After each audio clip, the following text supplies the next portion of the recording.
try out Star Trek Resurgence. See how this goes. Should probably put my mic up closer to me.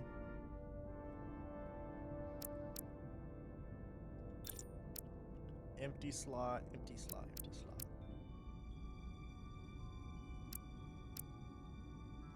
Wait, I'm actually streaming it to you and recording. That's okay though, right?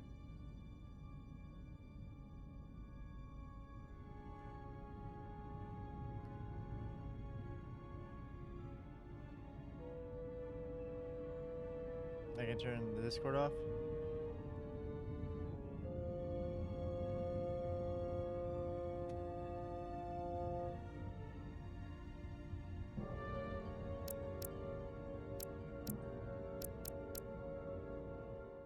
All right, start. This is a dramatic labs adventure. The relationship and oh, I'm a slow reader. It's already gone. Recording? Why?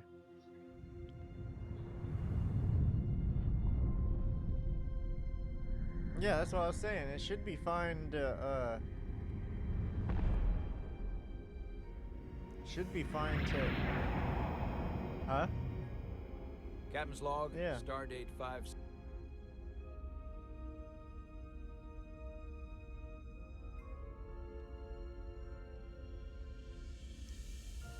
7931.4. The crew is restless.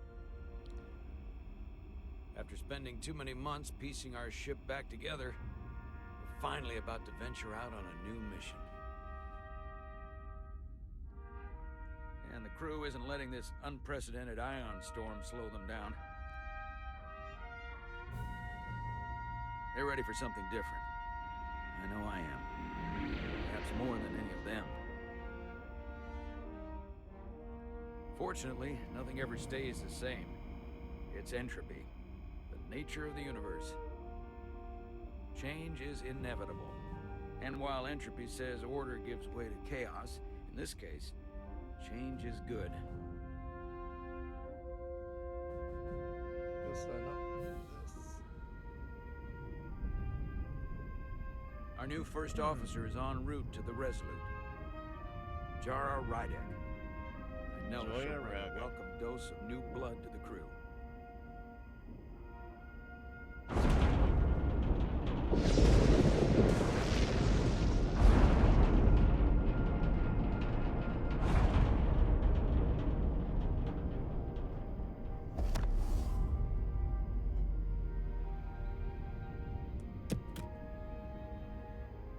I wasn't ready for that. What the hell?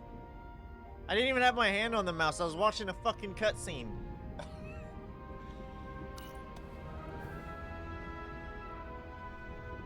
I failed my first mission. No problem. To catch the tablet.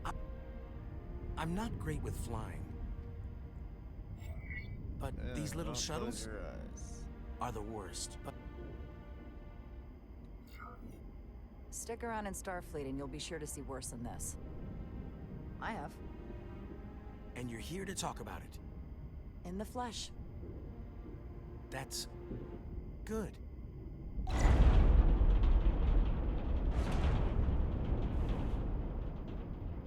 Uh-oh. The crew is impacted by the things I say. Sorry, I'm a little So I'm anxious. gonna have to say everything I hadn't perfectly. noticed. I'm on my way to my first assignment. When we get to the starbase, I'm transferring on to the Resolute. So am I. It won't be easy for Jara to step in at the 11th hour like this. But if she's half the officer I knew she could become when she was a cadet at Starfleet Academy, she'll be the XO this ship needs right now.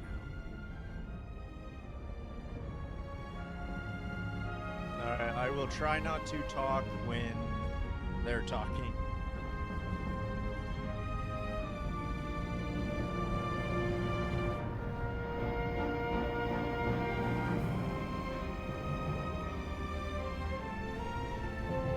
Game looks pretty though.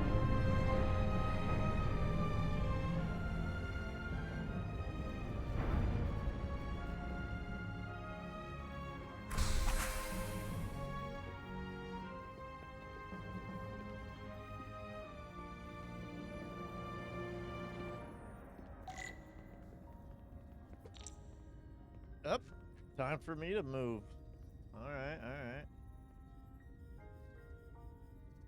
Not bad looking. Not bad looking at all.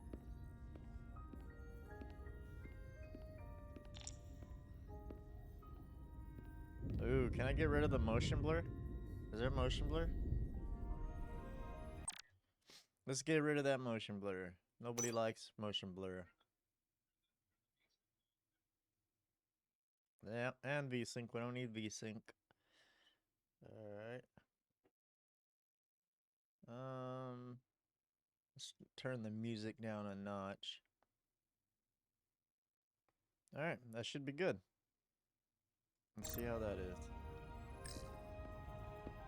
Oh. Let's see. Oh yeah, looks a lot better. Oh, it's left. Starbase on the very edge of Federation space. Long way from home now. It's left click to interact. I was pressing F.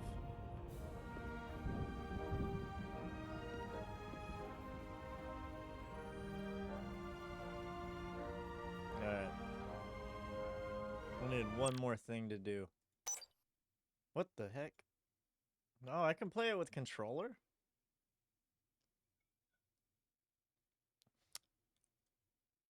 That might be something we do later on.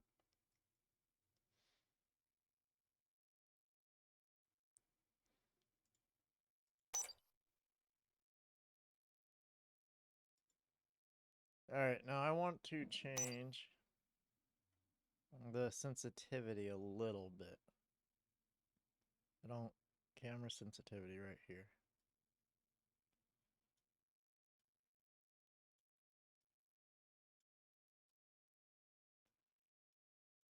Alright, try that. That's better.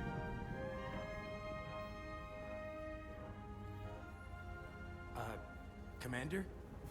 I'm not usually such a nervous wreck, by the way. I actually did well at the Academy. Oh yeah? Maybe you've heard of the Torvalin test? Sounds familiar. It's a tactical simulator that makes the Kobayashi Maru look like a picnic on Pintaris 5. Anyway, I finished in the top 20. Not just in my class. I mean, all time. In the history of the Academy. So, there's that. Really? That's quite impressive. Thank you. It was tough. But you know, I set my mind to it and it paid off. I thought about being a dick. Please place your hand here. Hold it there for a few seconds.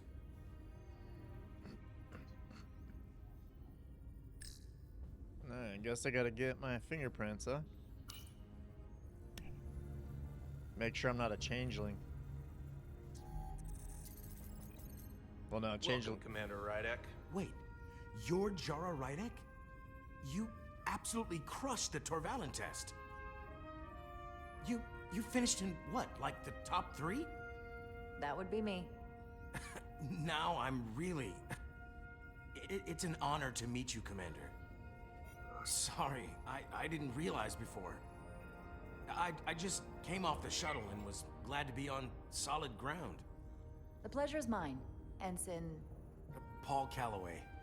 Good to meet you. I believe Commander Ermot is expecting you. He's in the concourse just ahead. See you on the Resolute.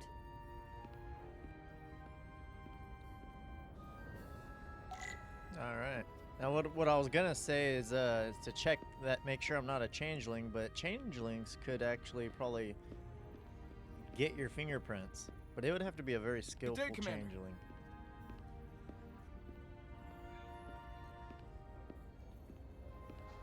Oh, I can run! I can run! If I remember my briefing, Commander Ermot is a Bolian, so I'm looking for someone with blue skin. Now, was that me talking or this lady right here? I feel like it was that lady, but I'm starting to think that was me. Yeah. Are you all right? Yeah, I'm just Well, I'm not sure where my departure dock is. The Resolute's gonna leave without me. Look here. The Resolute is leaving from this dock. Oh, you're right. Nerves must be getting to me. Everybody's nervous. Thanks so much, Commander. I didn't do much, but okay.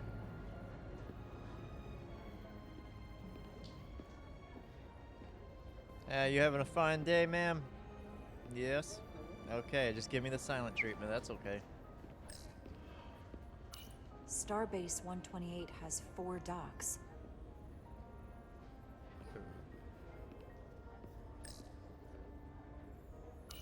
I'll replicate myself a meal once I'm on board. Alright, here's the blue guy.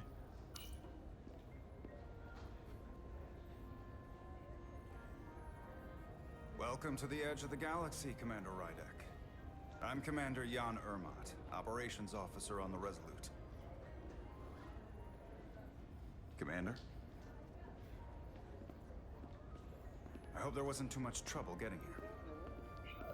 This storm isn't making anything easy for us right now. I know conditions are less than ideal at the moment. It was a bit bumpy, but otherwise okay. My apologies. This storm is unlike anything I've seen before. Better be sorry. We're grateful you were able to come fill our first officer vacancy at such short notice. From everything I've read and everything I've heard, we're lucky you were available to us. Coming from a premier starship and all. To our little research vessel. I'll do my best to live up to expectations. Oh, I'm sure you'll do just fine. And if I can help in any way, just let me know. See, when I talk, I'm just her inner thoughts.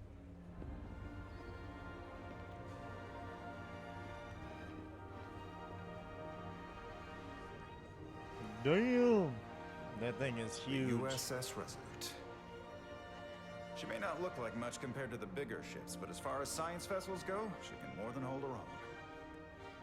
And she doesn't look so bad considering 6 months ago she was nearly cracked in half, venting plasma, fighting for her life.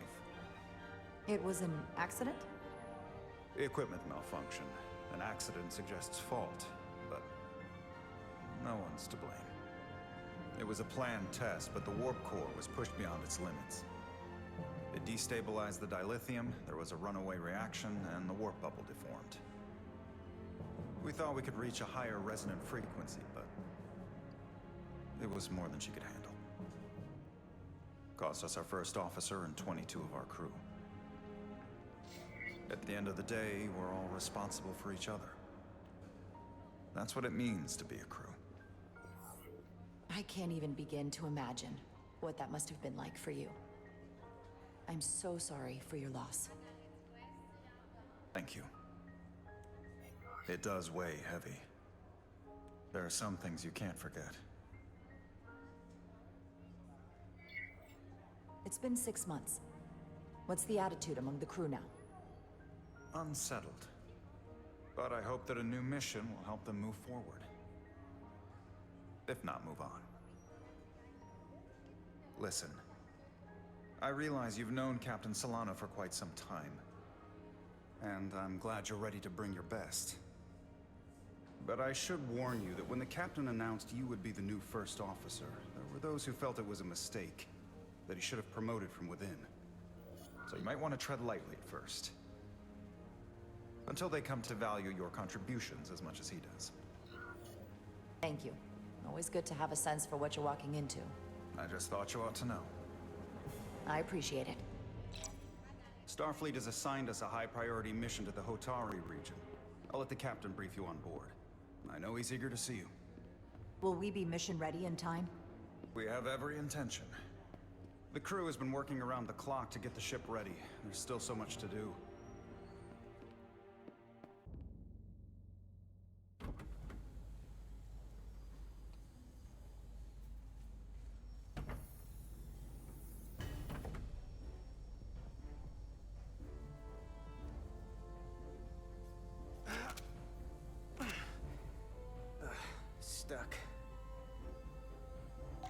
just the thing.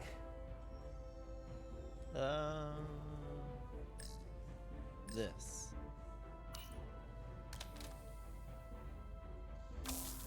Oh yeah, that was the right tool for the job.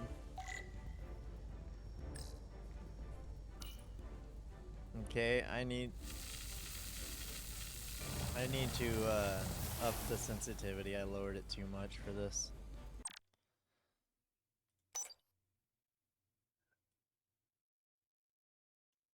There we go. Let's try that. Are you sure you want to exit the game? No, I don't want to exit the game. What am I doing?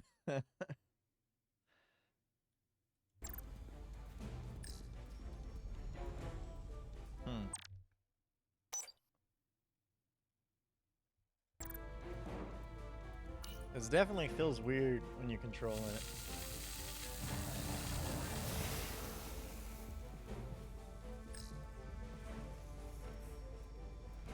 Should I go higher? I don't. Let me try a higher setting, just to try it.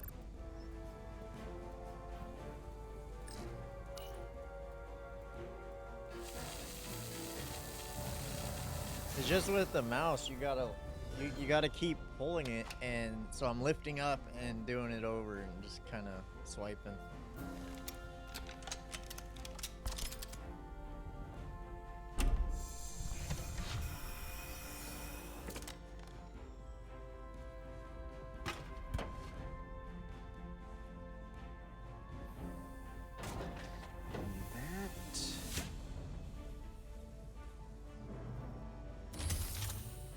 Is that? That is that. We did it.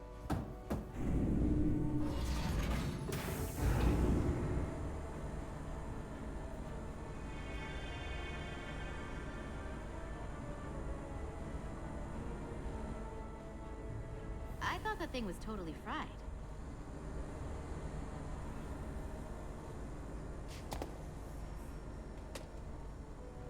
Nice work, Carter. Oh, she's Nothing to it, Nelly. Oh, what are they called? And not a moment too soon. The boss wants us down in engineering. Like, now.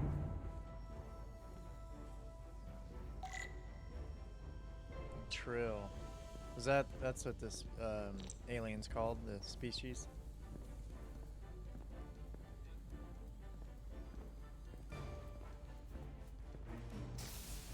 She got the parasites in her.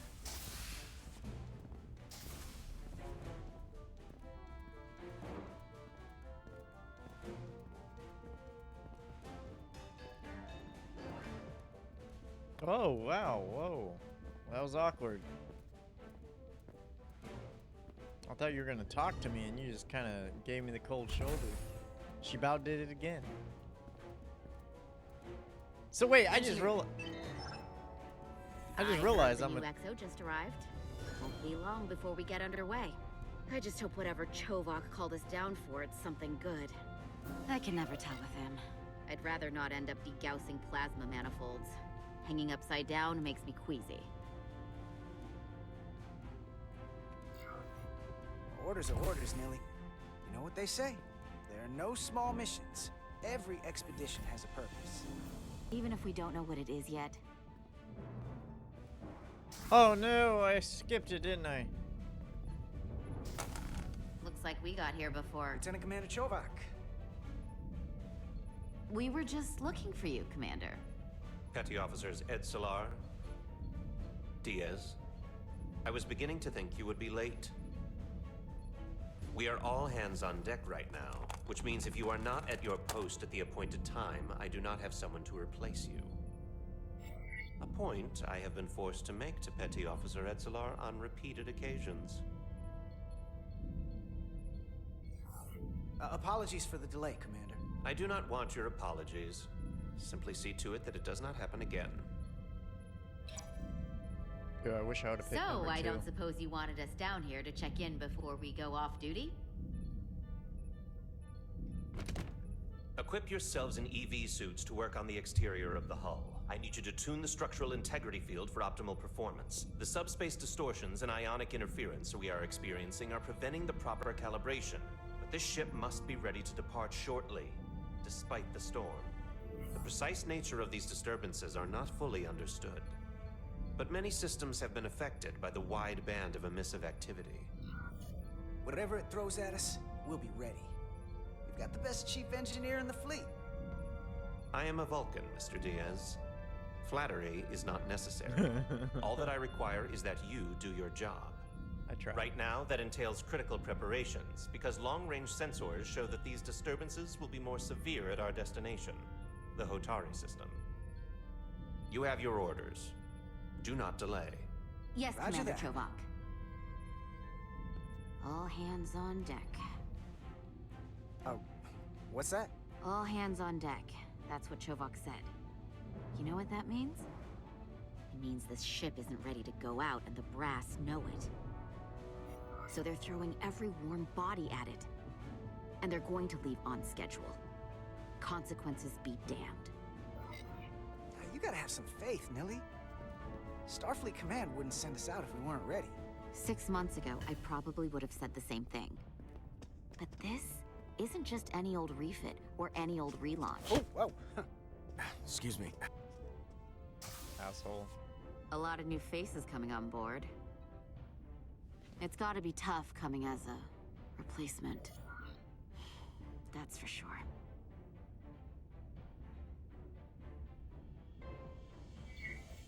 We've been through a whole hell of a lot as a crew. They're gonna have to prove themselves before they're really one of us. Yeah, you're right. Anyone could look serious in a clean uniform. Show me what you can do when everything's falling apart. Hold on. Now there's an old face I didn't expect to see again. Hey, Miranda! You weren't gonna leave without me, were you? Miranda, you're here? We thought you were staying on the Adirondack. Transfer came in at the last minute, so I figured I'd slum it on this bucket of bolts. Looks like you got her back together pretty nicely. I wasn't sure what to expect.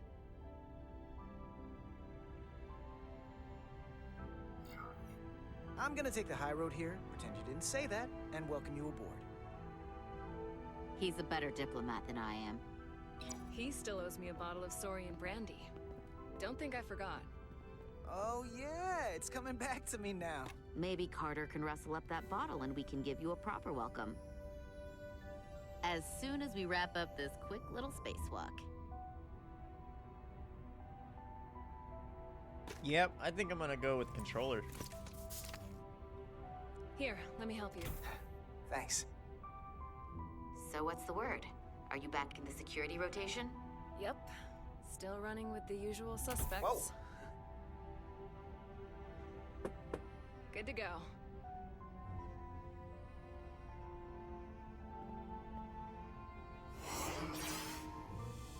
See you on the other side. Activating magnetic souls. Yeah, what button is this?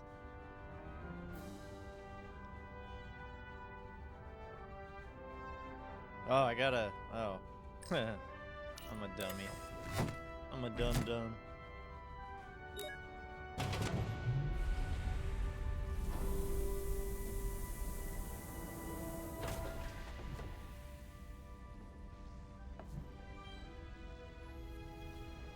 No, alright, time to go.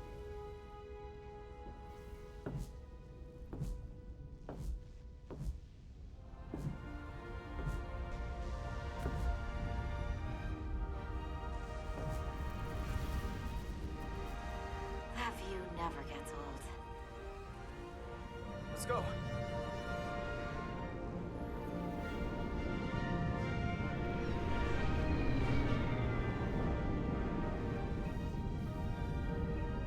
Alright, let's plug this controller in and see how this works. Maybe I'll like it better, maybe I'll hate controllers. I don't know why I'm even gonna try this, but it just feels better. It just seems like it'll be better.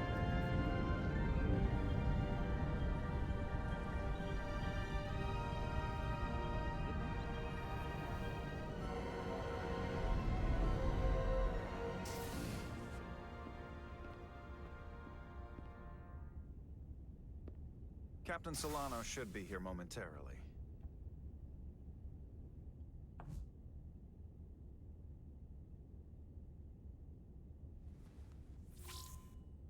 You'll have to forgive me, I don't know much about Kobleods.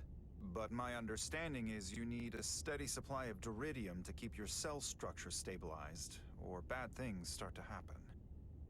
And we have plenty What, of am I a duridium drug in addict? sickbay, so there's no risk of running out. Thank you. Feel free to make yourself at home. And help yourself to whatever you like from the replicator. I did say I'd make something when I'm aboard.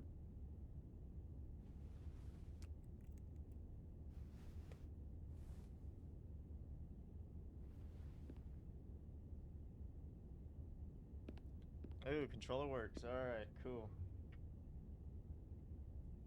Okay, and that means I don't have to sit up like I am. I can chill and play the game.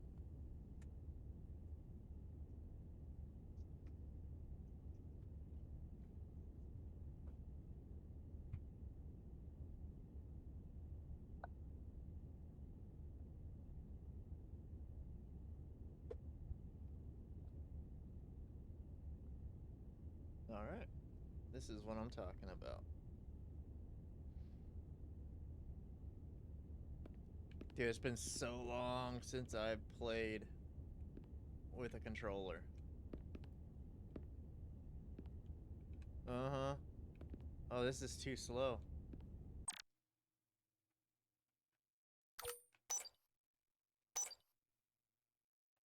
Settings. Oh god, I gotta... Alright.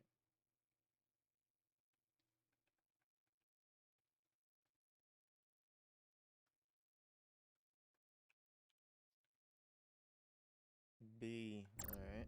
I don't even know the buttons anymore. Oh yeah, that's way better. Alright, what button do I push to do this? Yep. Just a I can sip hear of you. something.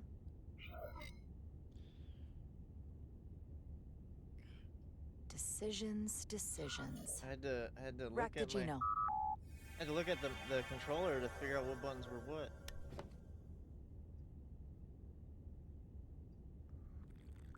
What is Raktigino? That sure has a kick. Oh yeah, it's Klingon coffee.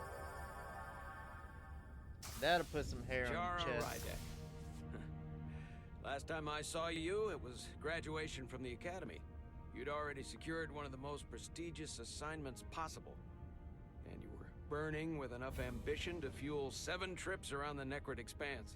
It's good to see you again, Captain. I could not be happier to have you on the Resolute. My only regret is that we couldn't provide you with a warmer welcome.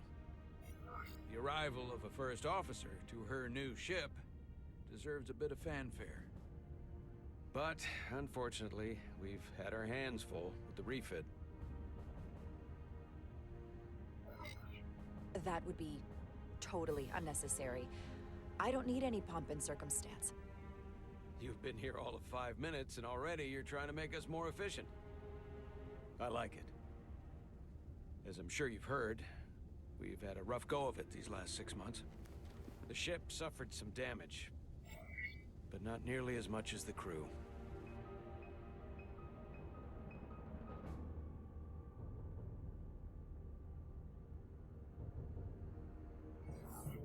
I heard that you had an equipment malfunction. Is that what they're calling it? No, that's just someone being generous. If anything, it was a leadership malfunction. We were on the verge of a major scientific breakthrough. A quantum leap forward in warp core technology. 10,000 teradynes per second. The ability to travel at a sustained rate of speed longer and faster than we ever dreamed. What would have been the crowning achievement of my career. Right there. Within our grasp. Until it all went so horribly wrong. We pushed her too hard, and a warp core malfunction overloaded the system, creating a pressure gradient way beyond what the ship can handle. It was heartbreaking. We lost some of our best people. As captain, I have to take full responsibility. It was my decision to make, and I have to live with the consequences. We all know the risks when we sign up. There are no guarantees. As much as we tell ourselves otherwise. True. But as captain, my job is to mitigate and manage the risks as much as possible. And that's where I failed. In my defense, I will say, I might have avoided the whole ordeal if my senior staff had been willing to trust me. There was a lot of pushback from my former XO, and I think that cost me his confidence. I don't want you to pull any There's the finger punches. pointing. Certainly not on my account. But once we decide on a course of action, I need everyone to fully commit to the mission. Anything short of that just won't work. And that's when things start to go sideways. This is your ship, and you are the captain. So as far as I'm concerned, whatever you say, goes. That's the kind of support I'm looking for. Look, I'll be blunt. We can't afford another mistake. Or at least, I can't. I feel like my career is hanging in the balance here. We need a win. Something to restore the crew's confidence. I understand. On a more positive note, Starfleet has tasked us with what they're calling a mission of the highest priority. Escorting a senior diplomat to Hotari space. Two previously peaceful and otherwise non-aggressive civilizations now find themselves on the brink of all-out war. So it's a peacekeeping mission. I see it as a golden opportunity to not only prove what the Resolute and her crew are truly capable of, but also a mission for which we're uniquely qualified. This ionic storm. Our long-range sensors suggest it's several orders of magnitude stronger than anything on record.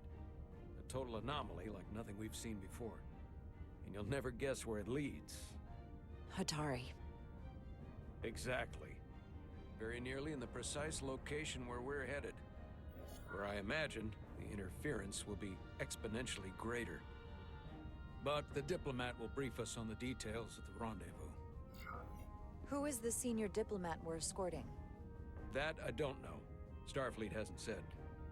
But I don't want to get ahead of myself. I expect we'll have some rough sledding when we arrive, so I need you to prepare the crew for the worst. There's just one more thing I want to clarify up front.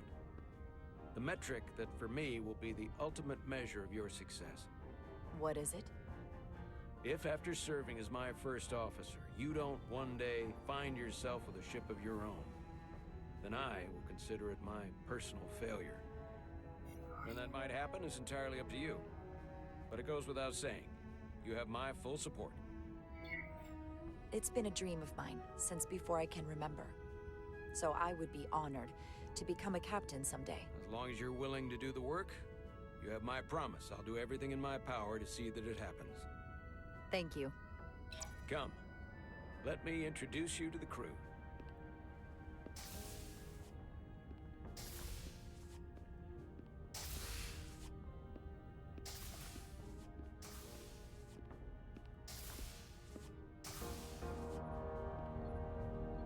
Oh, look at the bridge.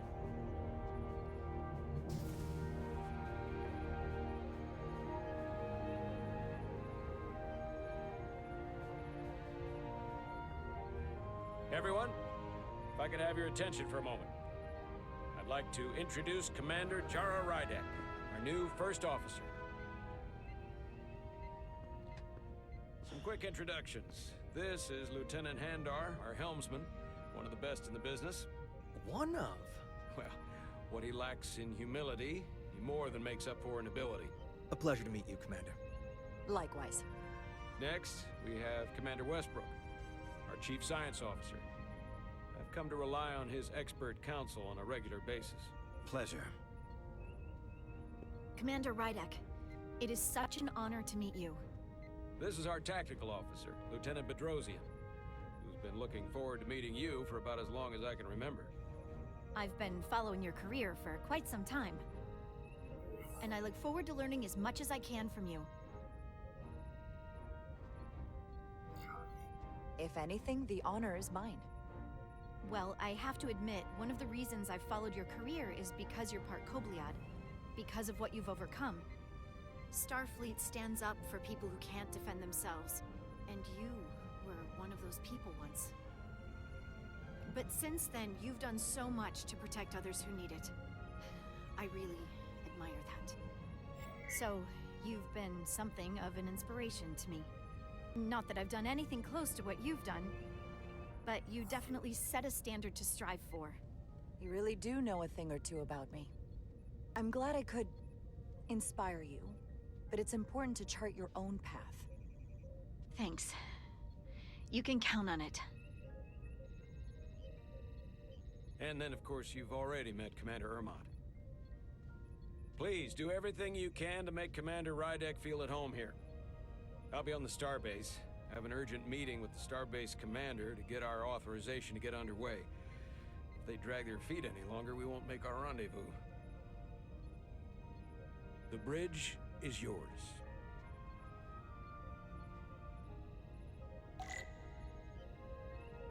Ooh, I get to sit in the captain's chair.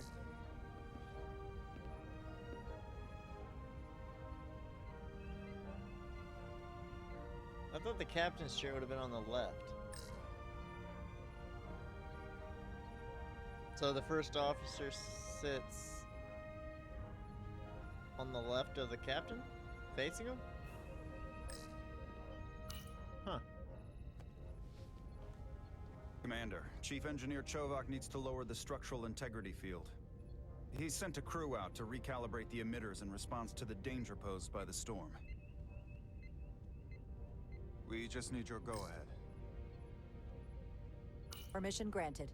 Lowering structural integrity field, now. Entering maintenance mode. Condition blue.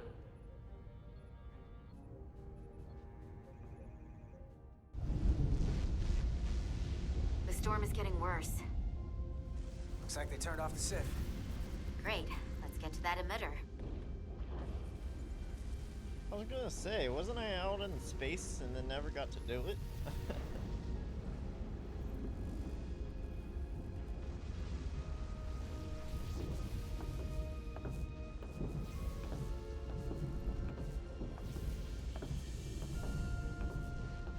Every time we're out here, I half expect to see her in pieces again. She's still got some scars on her. It adds character. When I joined Starfleet, all I wanted was a ride out of town. But this isn't exactly how I pictured it. On the outside of the ship? No. Yeah, you can walk real Sometimes slow. it feels like we're just part of the machinery. Don't you want more than that? I mean, Starfleet is noble and all, but it's still a machine. A massive, massive machine. I am more than that. And so are you. You wanted to get away. I enlisted because I didn't want to wait years just to get out and see the galaxy. I wanted to go somewhere. See new worlds. Look up at a sky no one's ever seen before. Just because I'm cranking a hyperspanner up in a Jeffries tube today doesn't mean that's all I'll ever be.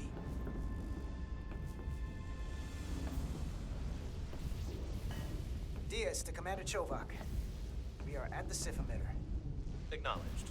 You may proceed with the recalibration. Alright, some mechanic work.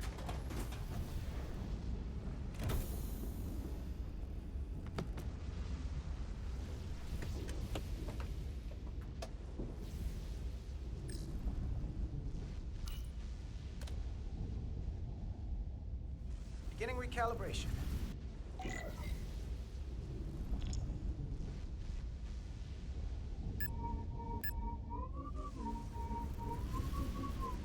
Careful. Too much action and harmonics will deflect the alignment. Light touch, Carter.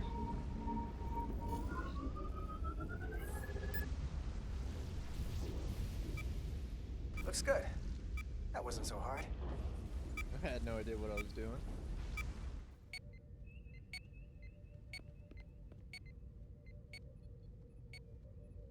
Commander Westbrook, right? Chief Science Officer. You remembered my name and my rank. Impressive.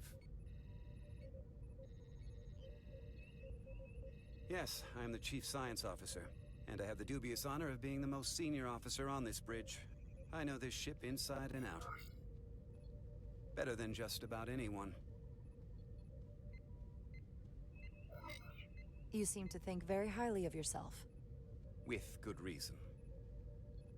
I'm curious, though.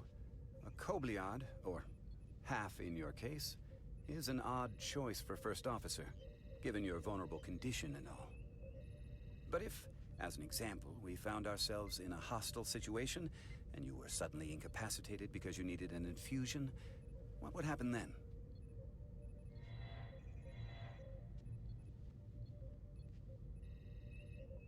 You'd leave Captain Solano without an XO. Granted, that would be a worst-case scenario, but not outside the realm of possibility. That's very kind of you to be concerned about my well-being. But you don't need to trouble yourself on my account. I'll be fine. Well, I wouldn't say I was concerned, just curious, that's all. Listen, can I be blunt, Commander? I see no reason to stop now. Seems like you already Commander are. Sutherland, your predecessor, was one of the best first officers in all of Starfleet. His record was impeccable and his reputation was without equal. I mean no disrespect, but the shoes you're stepping into are almost impossible to fill. He was loved by the crew, and he was one of my closest friends. So I can only hope that you'll live up to expectations. I don't think I could ever replace Commander Sutherland. And it would be a mistake to even try.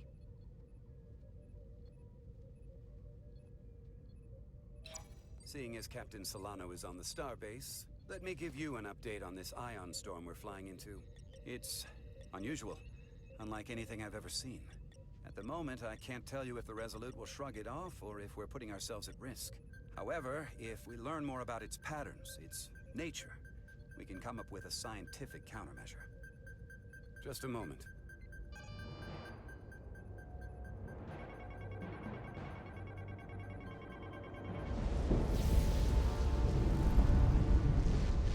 We've got a massive energy wave inbound. On screen.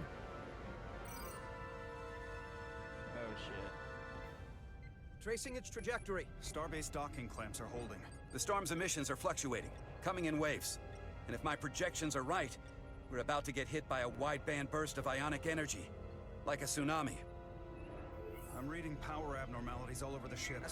Red alert! Aye.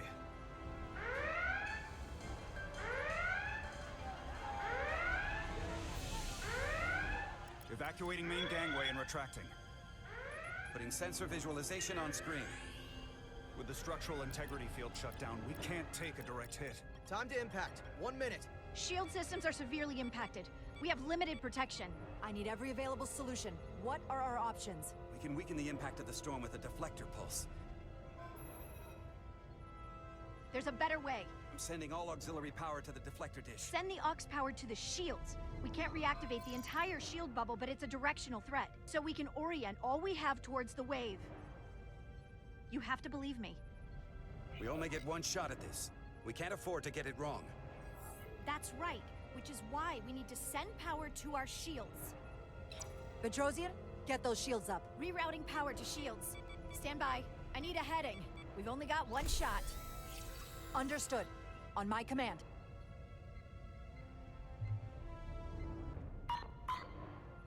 Heading locked. Raise shields!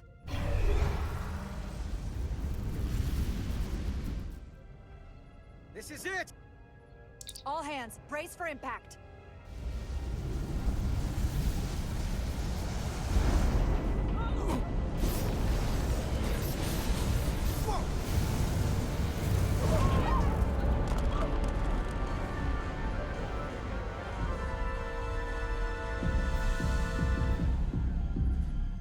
What happened? We have experienced a surge of radiation. Oh, you don't say. This radiation supercharged the plasma, forcing it to backflush through the system and creating a dangerous imbalance. That can blow out every primary system on the ship. Just tell us where you need us. I need you to traverse the hull to the access port to recalibrate the port nacelle plasma regulator.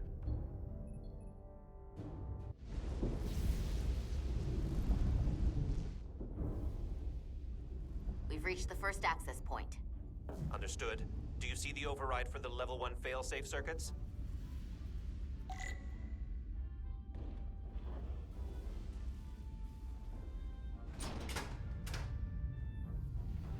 Affirmative.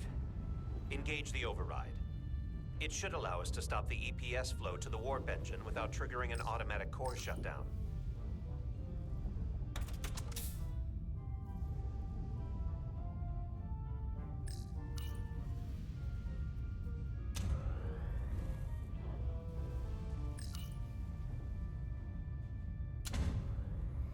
Failsafe override engaged.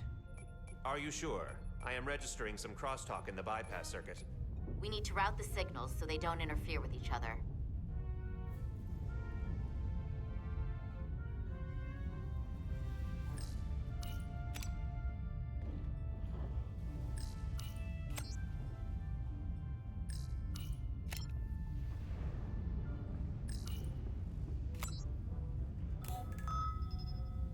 Diaz to Resolute. The failsafes are temporarily disabled. Moving on to the EPS regulator. Heads up, Carter. What is that? One of the discharges coalesced. It's coming right toward us. I'm gonna try to disrupt it with my phaser.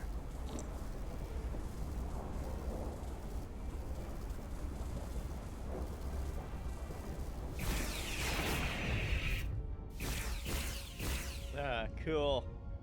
Oh, I was wanting to shoot it more. So we gotta climb up the pylon. Not that there's really an up, but, you know.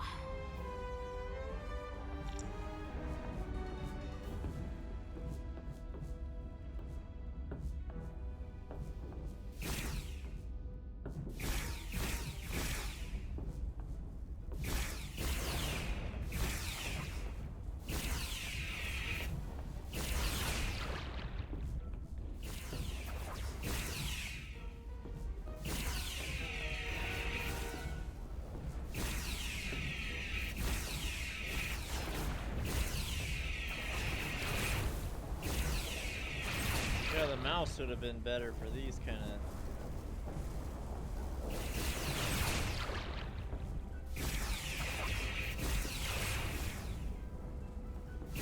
We're almost to the regulator.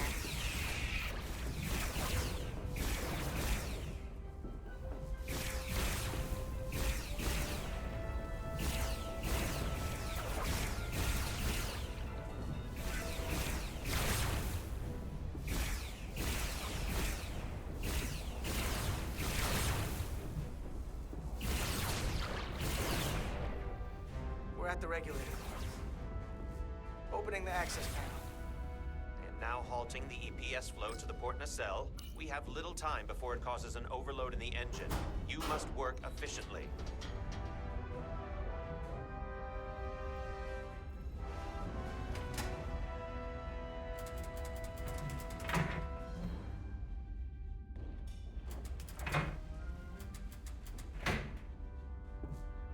EPS manifold adjusters reset to neutral.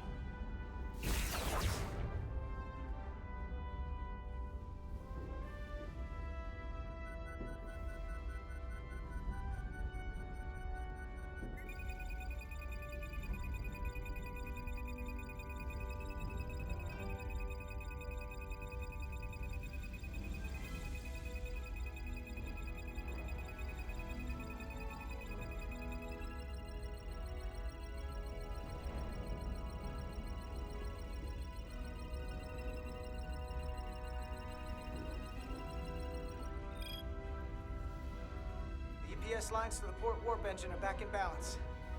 Almost done. Once I cycle the manifold nozzles, Chovak can... Shit ain't over yet, buddy.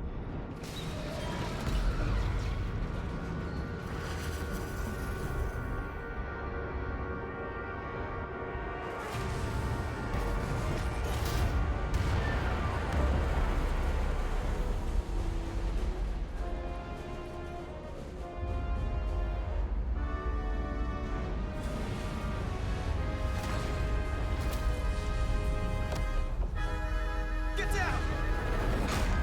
Diaz to bridge.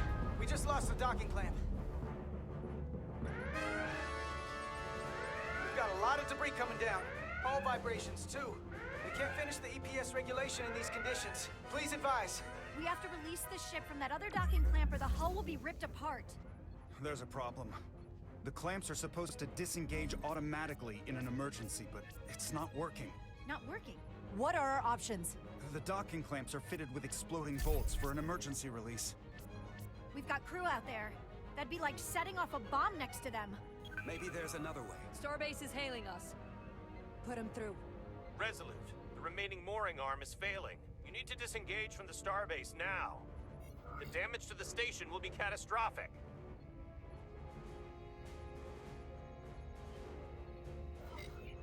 All right, Starbase, we're on it. Acknowledged. Commander, hear me out. Reverse the polarity of the hull, which theoretically will repel the docking clamps. And repel the engineering crew right off the hull into the storm. This is Captain Solano. Put me on screen. Go ahead. Captain, we have a situation. Commander, what are you doing? Blow the bolts on the docking clamp. The captain doesn't know the whole story. I'm giving you an order. Jara? All due respect, sir, it's a more complex situation than when you Jara, disembarked. I need you to do the right thing. We can't have this go sideways before we even leave for the mission. The captain made himself quite clear. They're gonna get hammered with debris out there. Reverse the polarity. There is protocol. And there are lives. Starbase, stand by. We're gonna flip hull polarity to disengage the clamps. Yes, Commander.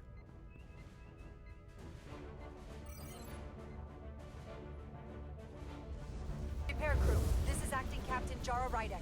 Be advised, we are going to reverse hull polarity to free us from the remaining docking clamp. Tether yourself and deactivate your boots on my mark. Understood. 8, 7, 6, 5, 4, Oh, come on. 3, 2, 1. Mark!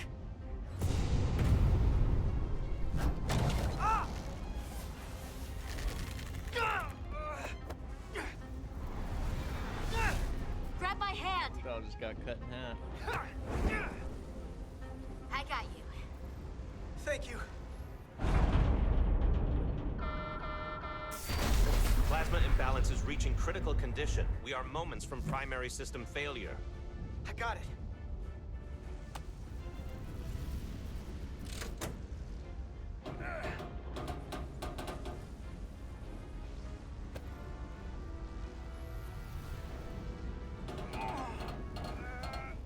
Come on, put some muscle into it.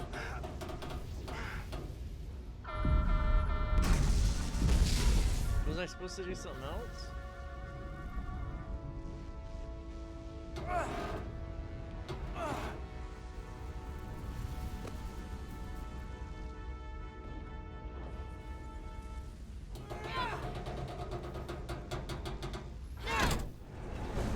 Finally.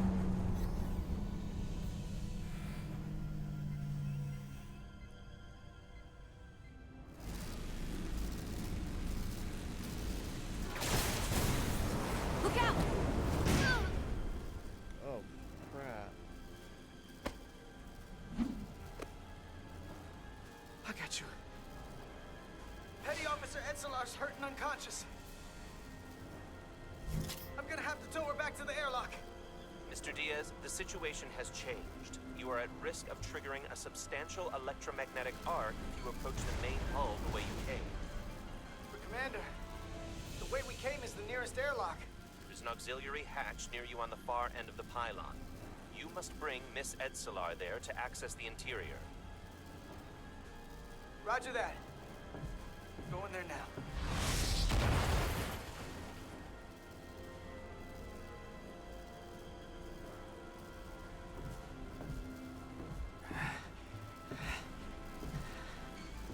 I'm at the auxiliary hatch.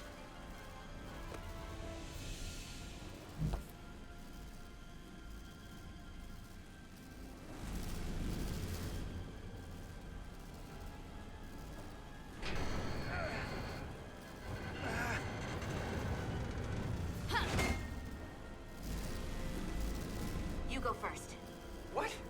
Let me save your neck this time. fight me on this. Get in there! Not on your life. Let's not let it come down to that. Women first. Right, ladies first.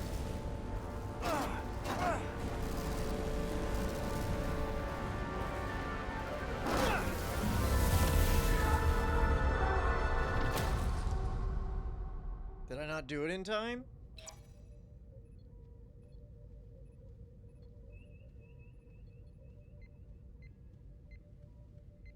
Was that inevitable, or did I not do it in time? We made it.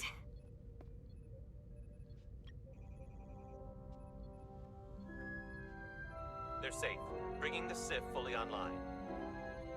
Do it.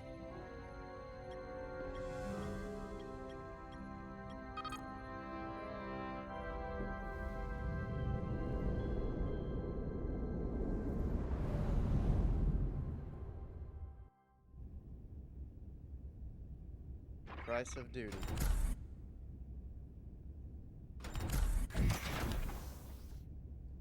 Nilly. I'm good. Help me with him.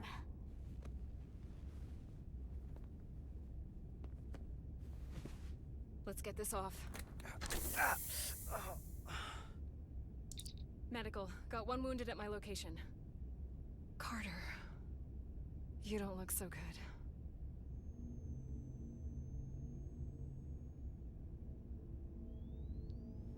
You gotta be more careful. I just got here. I'm not ready to see you two get blown to space Whoa, that thing dust on his just face yet. just moved. Now let's get you down to sickbay. Great.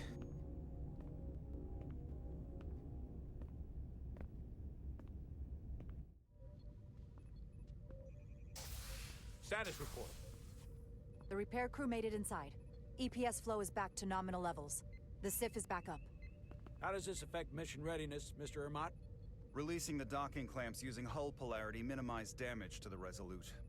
We'll have some last-minute repairs to make, but if we reapportion some of the staff, we can make our departure on time. As of now, however, we are successfully moored to the station. Good to hear. Send updates to my ready room. Commander Rydek, with me.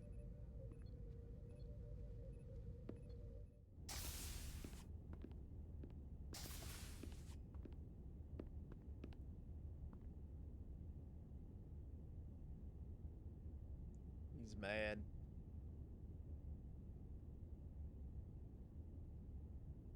You disobeyed my orders. Well? Respectfully, Captain, I made the right choice given the information You I had. disobeyed my orders! And not just in front of the bridge crew, but the Starbase staff as well. That's going to get around. My name's already tarnished around the fleet. But what is it going to do to my credibility on this ship? From the top to the bottom. Bridge to lower decks. Maybe I shouldn't have disobeyed a direct order, but you were wrong. You weren't on board, and you didn't have all the information. So I made the right decision for the ship. If you're worried about your credibility, put your ego aside and trust your crew. Trust me. You might have won some fans on the bridge with that stunt, but not everyone. Lieutenant Commander Chovak has already bent my ear. I'm sure he doesn't take it personally. He'll get over it in time. Mr. Chovak is more complicated than he would want to admit. I guess we all are. And, if I'm being honest, I'm not sure what I would have done in the moment either. You never really know if you weren't in those shoes. So, let's just boil it down to you did what you had to. That'll have to be good enough for me. Thank you for understanding, sir. I'm sure no one knows the burden of command as well as you do. I'm sure you will, someday. Despite it all, we got our final Starfleet clearance to depart. So if you'll fetch Mr. Ermot, we'll knock out the final details of any outstanding repairs, and then we'll set out for Hotari. Yes, sir.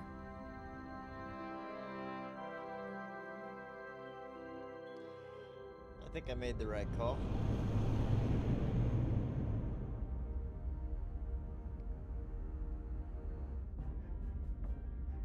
All I ask is a tall ship.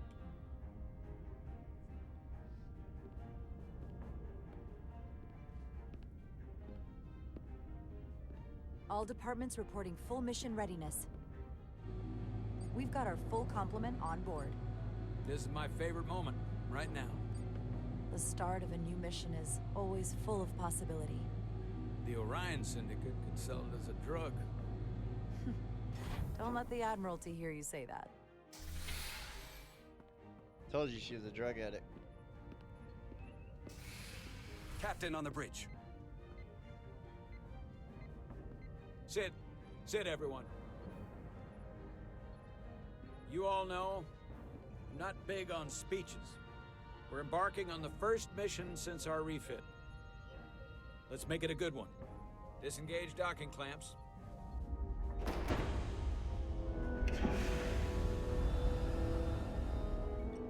Docking clamps released. Thrusters ahead, Mr. Handar.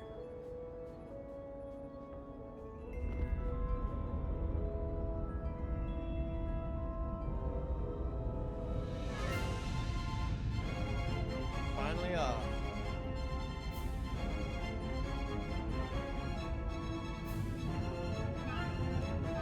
It's crazy how big these ships are.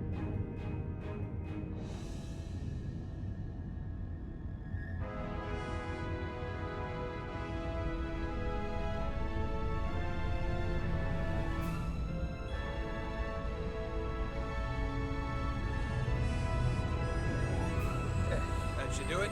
Set a course for the Hotari system. Prepare to go to Warp 8. Aye, Captain. You know what? You take this one. Me?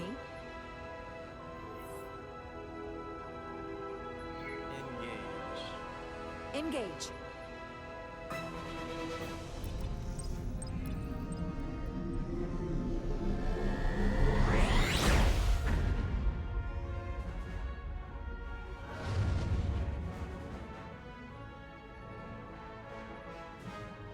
Simple, but effective.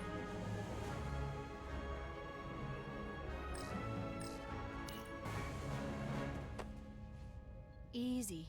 Thank you. I'm fine. Really, You don't look so good.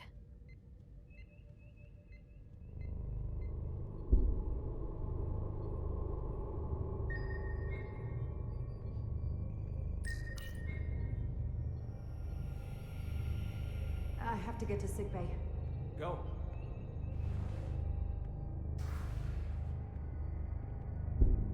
Commander, help me get her inside!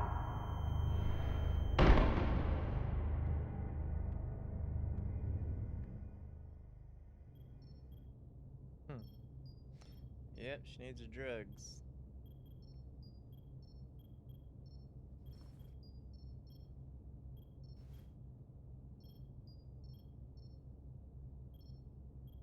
Well, that was quite a scare.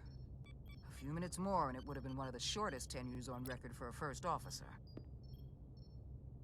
Is that the engineer that was out on the hull? That storm did a real number on him, but he'll live. Just needs rest. You should worry about yourself. Your deridium levels got dangerously low and destabilized your cell structure. This is definitely one of the more memorable first days I can think of. My name is Dr. Aram Duval, Chief Medical Officer. To be honest, I've never met a Kobliad before. You're Rare. I know. I was going to say special. Your people's numbers have dwindled, despite the Federation's efforts to find a more readily available alternative to the deridium you need to survive. Yet you joined Starfleet, and managed to thrive. I imagine the responsibility must be overwhelming. Maybe even a burden at times.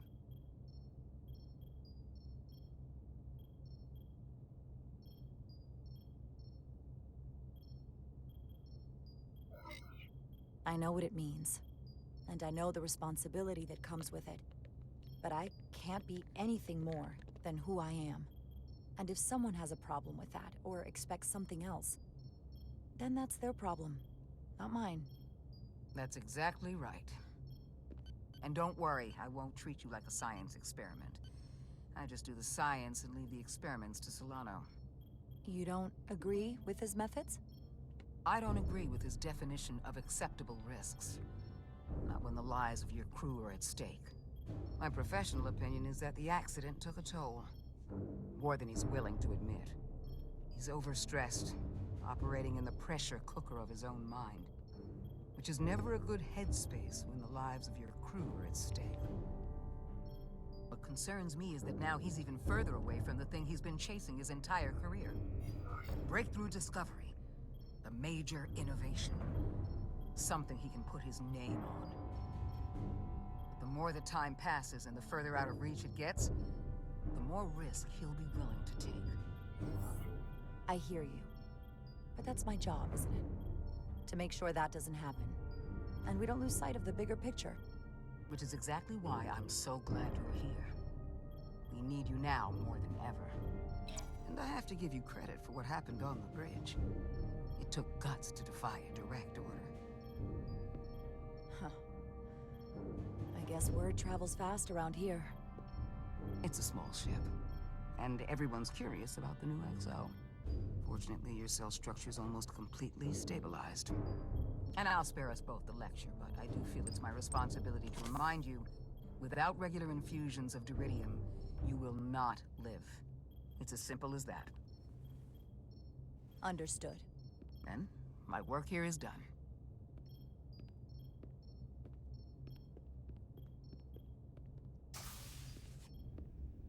Lieutenant Bedrosian. I came to see if you were okay. We were all pretty worried on the bridge. No one knew what was happening.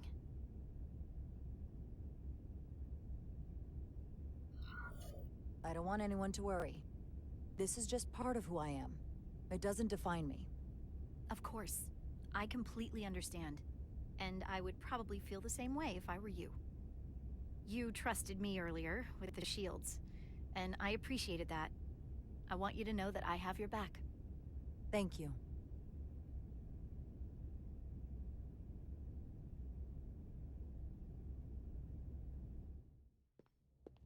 Now, Carter, the emissions that gave you that burn are quite unusual, like everything else that goes with this storm. That's a combination of hyronolin and lectrazine to counter the radiation effects. That should help speed your healing. She's come by a couple of times to see you already. Be brief. It's good to see you awake again. I was starting to get worried. Not that you aren't in good hands with Dr. Duvall. You did take one hell of a shot, though. Ah, come on, you know you can't get rid of me that easy. Don't push me, Diaz. You do not want to see me try. No, nope. I am not getting on your bad side. I am a formidable enemy. Nilly was looking in on you too, by the way. But since it's just us right now, I had a chance to think about this while I was away. And I thought it was important that I just come out and tell you.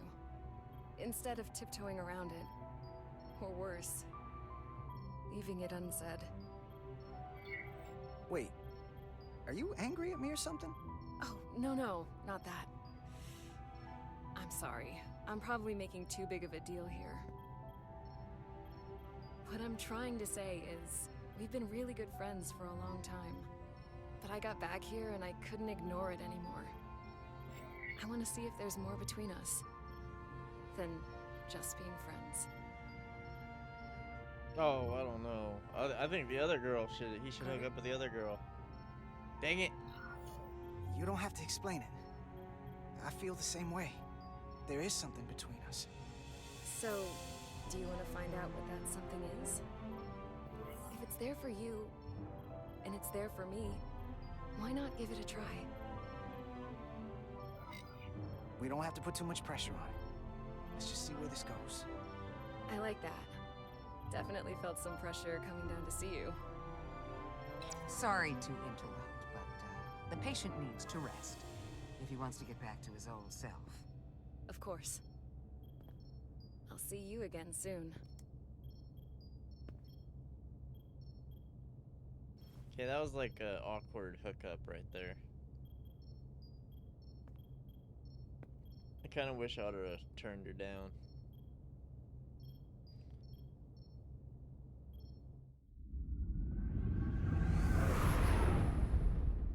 Approaching the rendezvous point outside Atari space. Helm, bring us out of warp. Dropping to impulse. Ionic interference surging, Captain.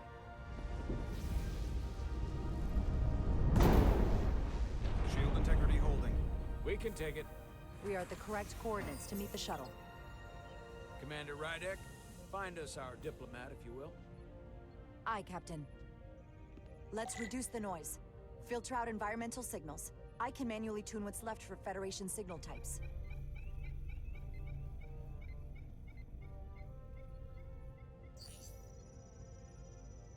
I've located the shuttle. Opening comms. On screen. Shuttle to Resolute. Shuttle to Resolute. Debris field. Lost maneuvering. Losing. I can't get it any clearer. Can anything go right? You won't get a transporter lock. It's just not happening. Power up the tractor beam. We'll pull them directly into the docking bay.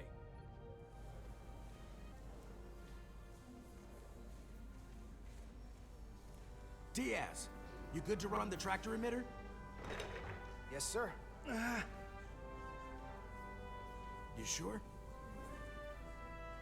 I'm sure.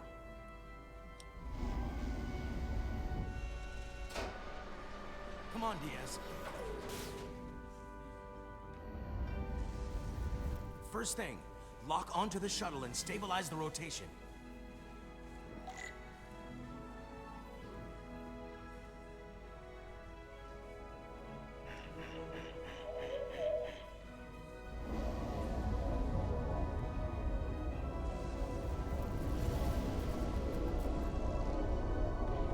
We're pulling in debris.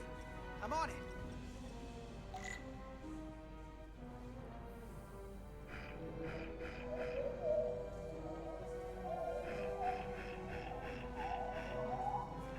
Oh, it's the right stick.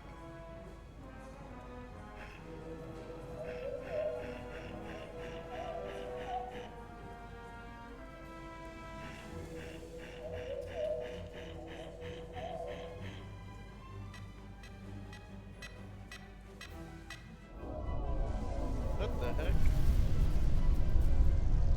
That's gonna take out the shuttle.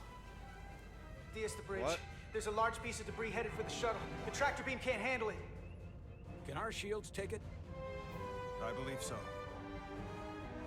Commander Rydek, plot an intercept course. On it. Did you see the person standing out in space on that ship?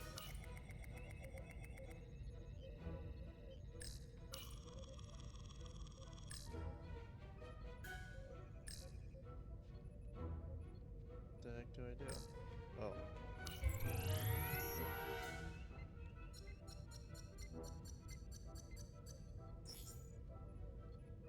Here we go. Maneuvering thrusters bearing 53 Mark 17. 200 meters on an intercept course. Maneuvering.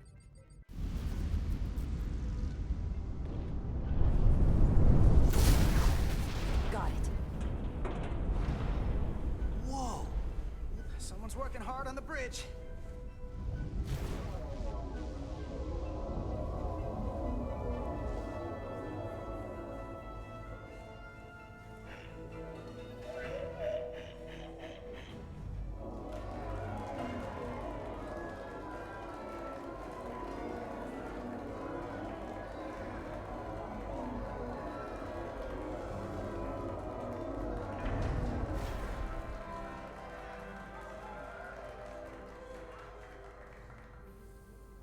Imagine how scary it was for the person We got the inside. shuttlecraft on board. Good job. We're on our way down to meet them.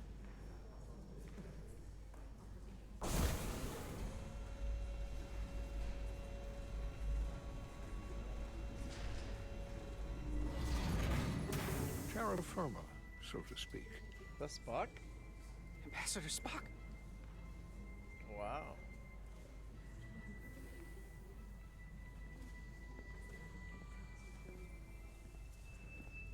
The captain will be right down to meet you, sir. In that case, I will wait for him here.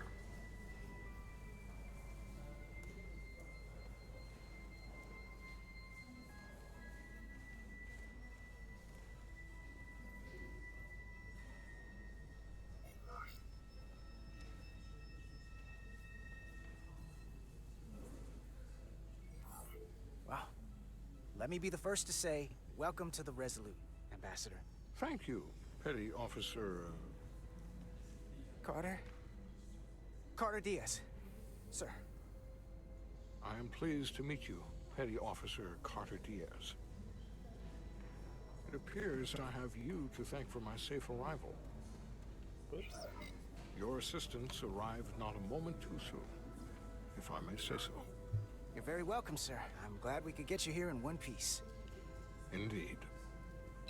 We thought we were prepared for our arrival in Hotari space, but it is evident my craft was not sufficiently robust for such intense ionic activity. The storm has been pretty intense. There was an element that was most unusual. Before you came to our aid, our maneuvering thrusters and impulse engines were rendered inoperable. So we attempted a short traversal at warp speed, only to find that we could not achieve warp at all, even though our diagnostics computer showed no faults or anomalies. What do you make of that? When all indications say that warp speed is possible, but in practice, we find it is not. Well, onboard diagnostics can be wrong. I can take a closer look at your shuttle systems to get to the bottom of it. I would appreciate that. Take readings, run some additional diagnostic checks, and we'll get to the bottom of this. Quite logical, Petty Officer Diaz. Thank you. Ambassador Spock. Excuse me. I'm honored to have you aboard. I'd like to get right to it. We're already behind.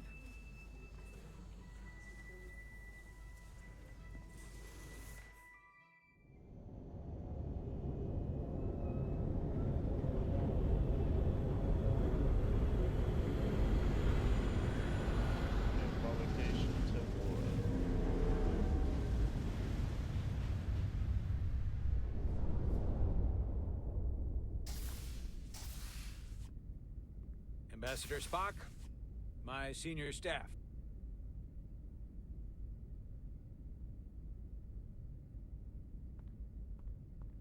It's not every day that a captain gets to welcome a Starfleet legend aboard. You flatter me, Captain Solano.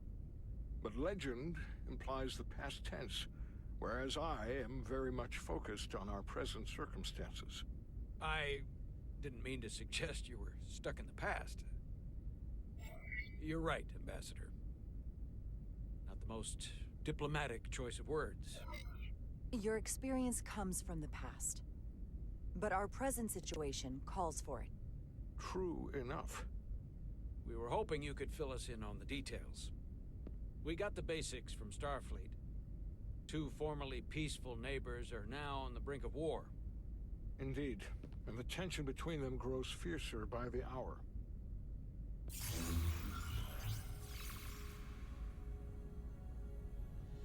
Lydia and Hotari. The Lydians are the more advanced species. They made first contact with the Hotari over a century ago. This is Tau, the Hotari moon. It is rich in dilithium, and for decades, the Hotari and the Illydians have shared a mining operation there. The Illydians provide the technological resources, while the Hotari have served as the labor force. The stability of that arrangement was the source of their peace, until recently. The Hotari have suddenly and forcefully seized control of the mining operations and expelled the Illydians from their system. That is the official story, as told by the Hotari when they requested Federation mediation, but the details remain scant. Communications between all parties have been limited by the ionic interference. Have the Illidians retaliated against the Hotari? Or taken any action against them? Surprisingly, they have not yet responded in kind. They were open to a Federation presence, but it is unlikely the relatively primitive Hotari forces would stand a chance against the Illidian fleet in open war. Left unchecked, this conflict will result in more bloodshed, which is what we are here to prevent. And the dilithium trade hangs in the balance. Clearly, the Hotari have been exploited in this relationship. Maybe we can persuade them peace is the more profitable alternative for everyone. They both profited from the mines. And for the Hotari, something is better than nothing. Peace is our objective, after all. We can call it profitable or mutually beneficial, but at the end of the day, the Hotari are still being exploited for their own resources. True peace is not merely the absence of war. And as such, this conflict will surely come again. Neither the Illidians or the Hotari are members of the Federation, so we can't make them do anything. There is an additional complicating factor I should mention. In the past, the Federation has relied on the Illidians as a source of dilithium. That certainly changes things. Federation sources its dilithium from a lot of places. Yeah, and this is one of them.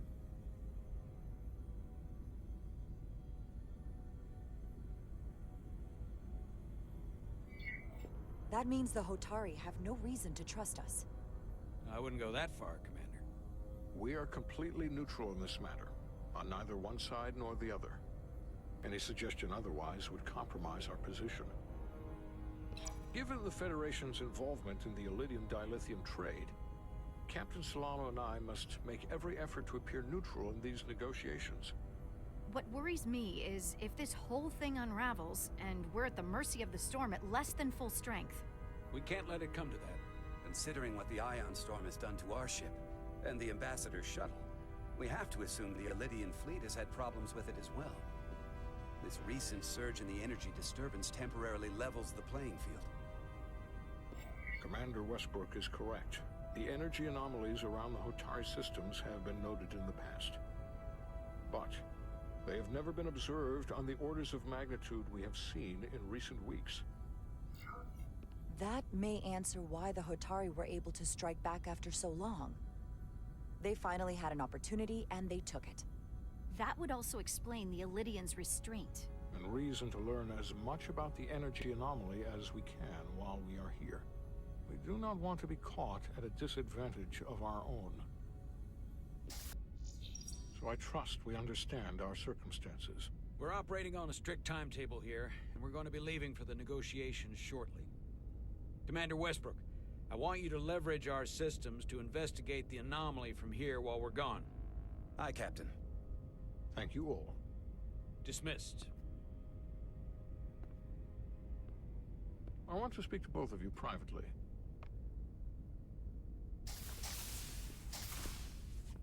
Ambassador Spock, I'd like to make a formal introduction. My first officer, Commander Jara Rydek. Commander, as you are aware, there are limits to what Captain Solano and I can do in our official capacity as representatives of the Federation. But someone in an unofficial capacity, your first officer, for example, would not be bound by those restrictions. Commander Rydek could ingratiate herself to certain parties behind the scenes, where they may be more candid in revealing information that could lead to a resolution.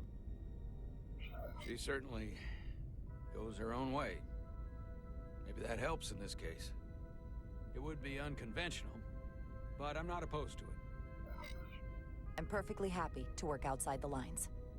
And by extension, you will be doing your duty, Commander. Just not too far outside the lines.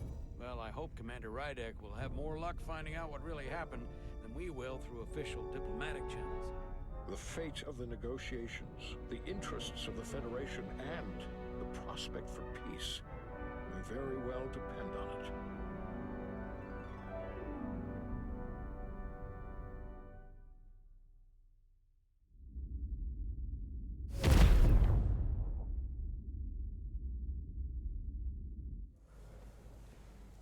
Navigational complexities.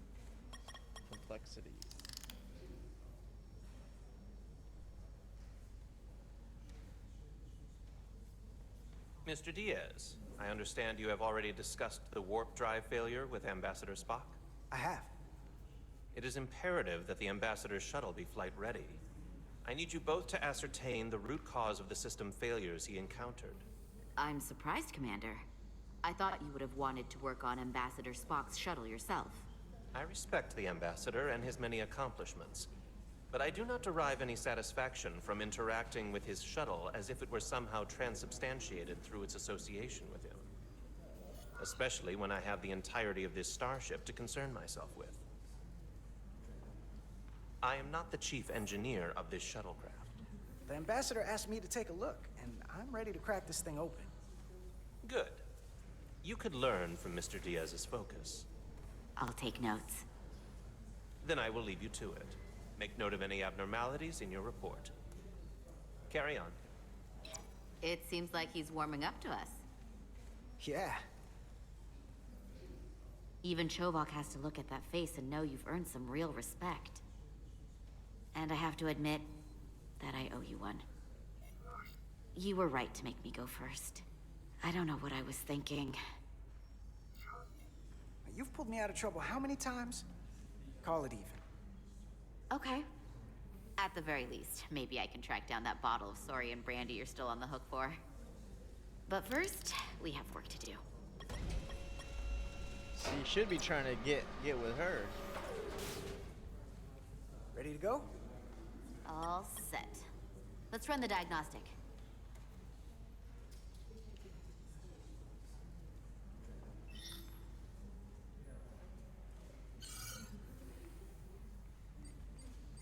So, I know about your talk with Miranda. You do? She sent me a Priority 1 dispatch right after your conversation. I'm happy for you. Both of you. Thanks. But I'm only going to tell you this once. Don't screw this up. Because I would be very unhappy if you tried this out and then, I don't know, 6 weeks or 6 days later, I have to start splitting holidays between the two of you. All because things went south and you're not on speaking terms. That just isn't gonna work for me. Are you upset? Not on your life, Diaz. But you need to be careful. I like my friends and I like our group. I don't want to lose that. Is that thing done yet? Yeah, it's wrapping up. Let's see. The relays along the primary EPS are blown. The backup relays are all intact. An EPS overload from the warp drive could cause that. But how did the shuttle end up dead in the water? Huh. Well, maybe the ship's data recorder can tell us something.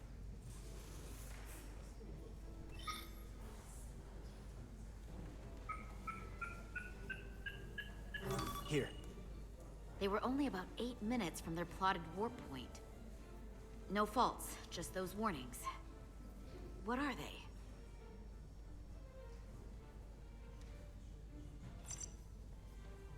The warp field became inverted suddenly. I've seen this happen when the center warp coil cracks. A cracked warp coil throws a fault code. Still, we should take a look. There was a complete warp cascade failure. Wow. They're lucky the shuttle didn't turn inside out. Makes me think the computer panicked on the warp field equation. Subspace variance out of tolerance. What does that mean? It means the main navigation array lost sight of space somehow. Will the array going offline cause that? Yes, but it should have also thrown a fault code. Any one of these failures should have thrown a fault. If it was caused by a system failure. None of this caused the relays to blow. Roll forward to when that happened. Yes, ma'am.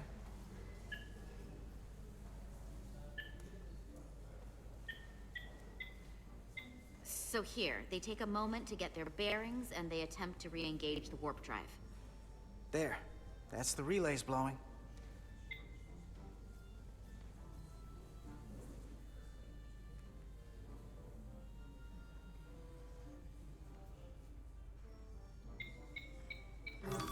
And look, there's another warp system alert. They're all the same. Subspace variants out of tolerance, or warp inversions. Finally, there's a complete warp cascade failure. Then it's one of two things. Either a warp coil is cracked, or the navigation array is offline. That makes sense. Divide and conquer. You want to check the warp coils or the navigation array? I'll check the other. Let's not overcomplicate this. One of these systems is likely broken. I'll check the nacelles for a cracked coil.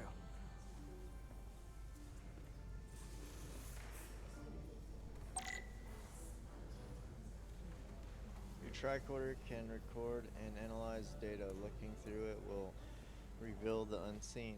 Use X to equip or holster your tricorder. Hold RT to scan glowing objects. You must be close to some objects to scan them. Watch the frame of the screen to see if you are too far away. Alright, sounds easy enough.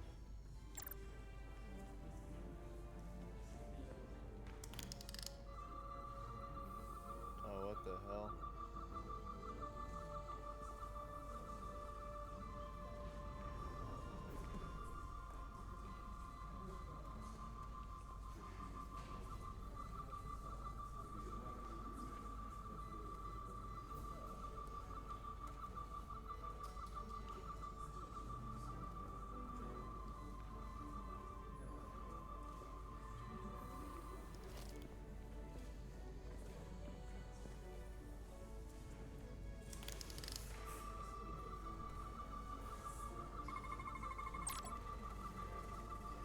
Some objects you scan will activate a deep scan.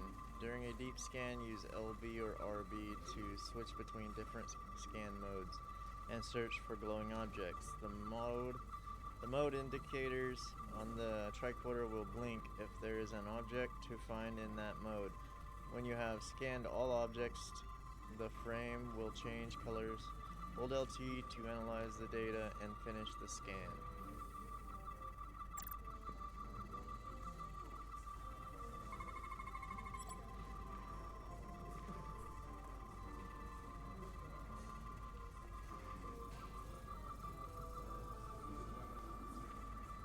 But I did it wrong.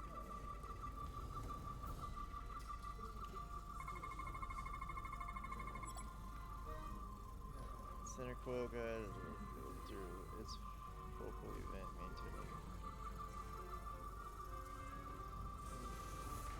I've done forgot how to do it.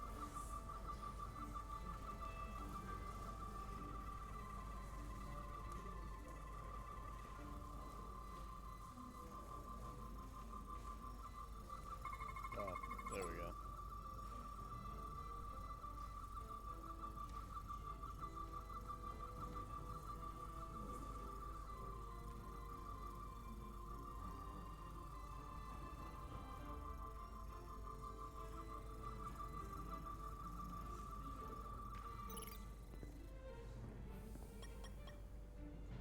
I checked every coil on the port nacelle for imbalances. I was so confused. If any coil in either engine were cracked, I would have detected it. So, it must be the navigation array. Except it's not. Checked and double-checked. Well, the readings don't lie. Here comes the security detail for the way team.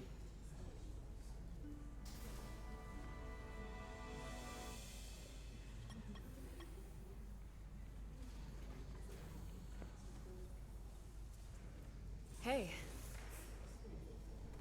I'm not here. We're escorting the negotiating team to the surface as soon as they come down from the bridge. I don't want to interrupt some important work. I was just hoping to see you before I go. The captain and the others will be here any minute now. Should be an interesting ride down to the surface. Come on, I'm never too busy to make time for you. That's not true. No. But I am glad you came by. No, that's more accurate. I gotta be precise with you, huh? Hey, Maris. Aren't these those button pushers you're always hanging out with? And you're the phaser jockeys we always beat in Parisi squares, right? All aboard for Hotari. that another one of the captain's railroad things? Gotta be. I just usually zone out by the time he gets to the whole, steam engines were the warp drives of their day part. Catch y'all later. You don't want to miss your train. I do have to go. Uh-oh, gonna get a kissy poo. Not gonna lie, I'd rather not leave right now. More important things on my mind.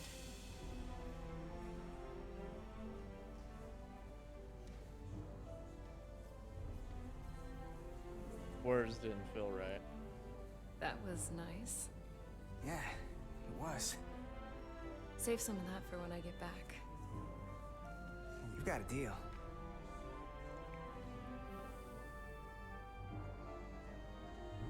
Be seeing you.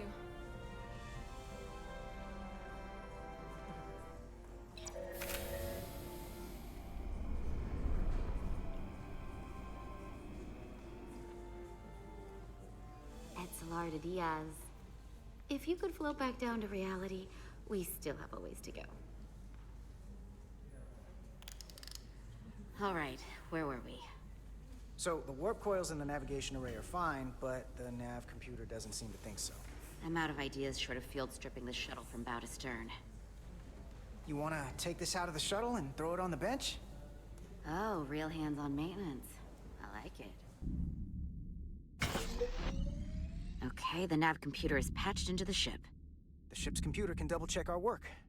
If the shuttle's nav computer is putting out false data, we'll know it. Let's run through the shuttle's logs again. Running now.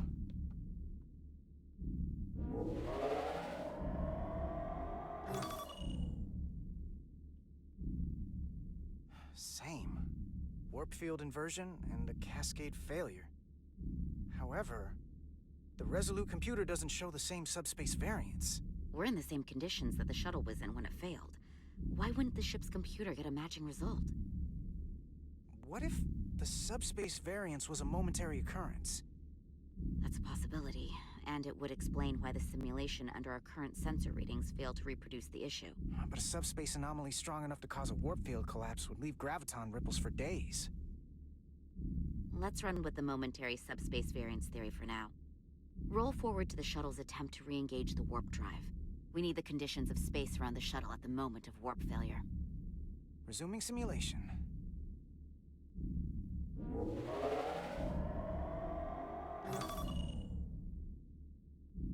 Error in warp field calculation. Cochrane formula variables are out of range. That right there. Take the shuttle sensor data from that moment. Computer, why did the warp field calculation fail? Warp field pressure returned non-orthogonal. Results are undefined. That doesn't help. Wait, what if we use a different ship? Put the Resolute into the simulation instead of the shuttle. Yeah, it should warp just fine. Unless... Computer, run the simulation with the Resolute. Resolute simulated. Computer, give me manual control on the warp power. Static field intensity, warp 1.1. 1.2. 1.3. Warp pressure is destabilizing. Error in warp field calculation. The warp drive has experienced a system-wide cascade failure. Warp field collapsed. Subspace variance is out of tolerance. Cochrane formula results are undefined. Bingo. What-o? The same moment when the shuttle failed to warp, so did the ship. Whatever happened to the shuttle just happened to us.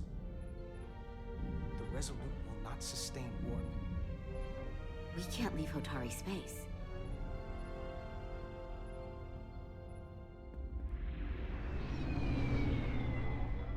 I think we in trouble.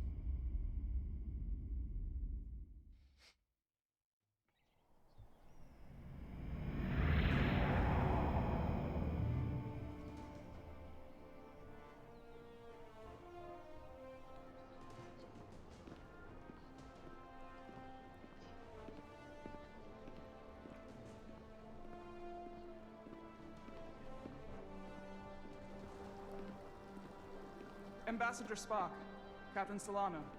Welcome to Hotari. We are honored you have come. My name is Tylos Altaris, Minister of Diplomatic Affairs. The honor is ours, and this is Commander Jara Rydick, first officer aboard the USS Resolute.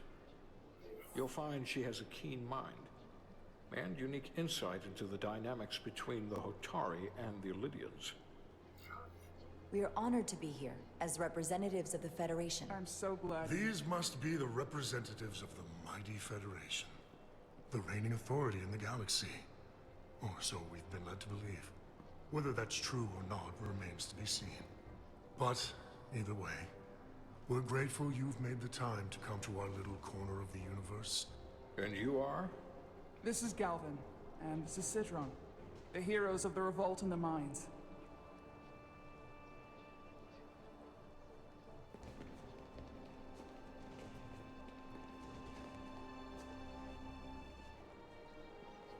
Let's hope this is the last time we ever have to come here. If you'll excuse me.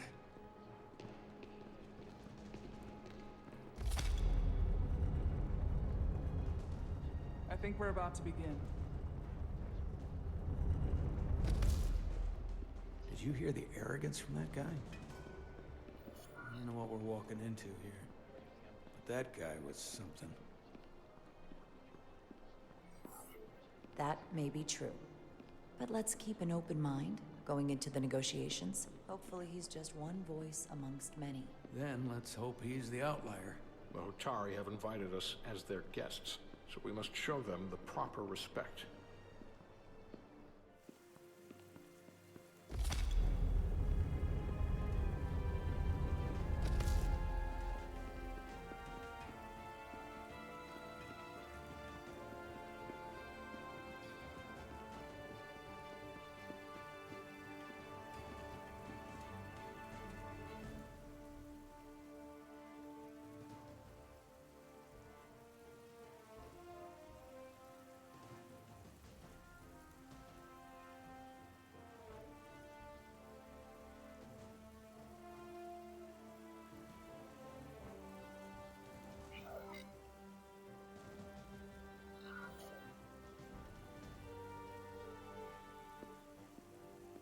So she didn't like that.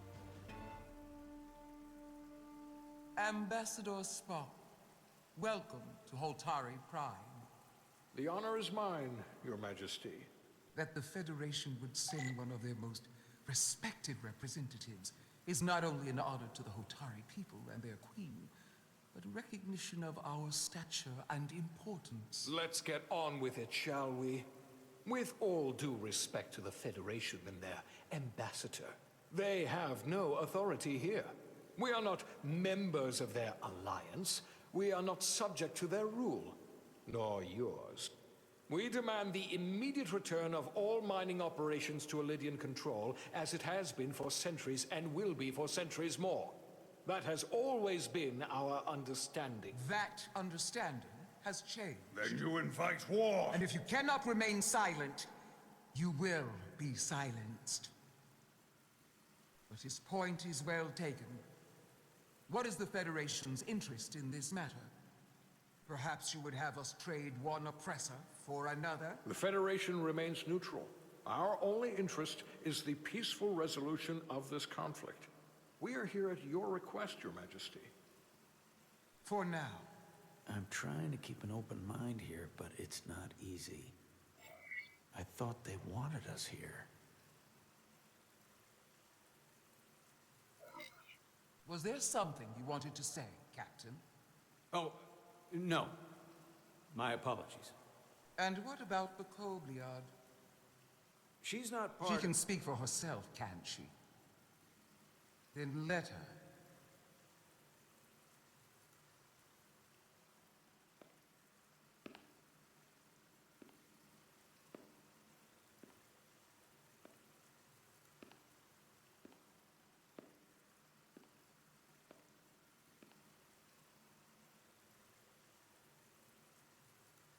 Now then, one should know their place. What you might be somewhere else is not what you are here. which is standing before a queen. And a queen deserves respect. A bow is not too much to ask. Is Hotari Prime, heart of the Hotari system? My apologies, Your Majesty. I meant no disrespect.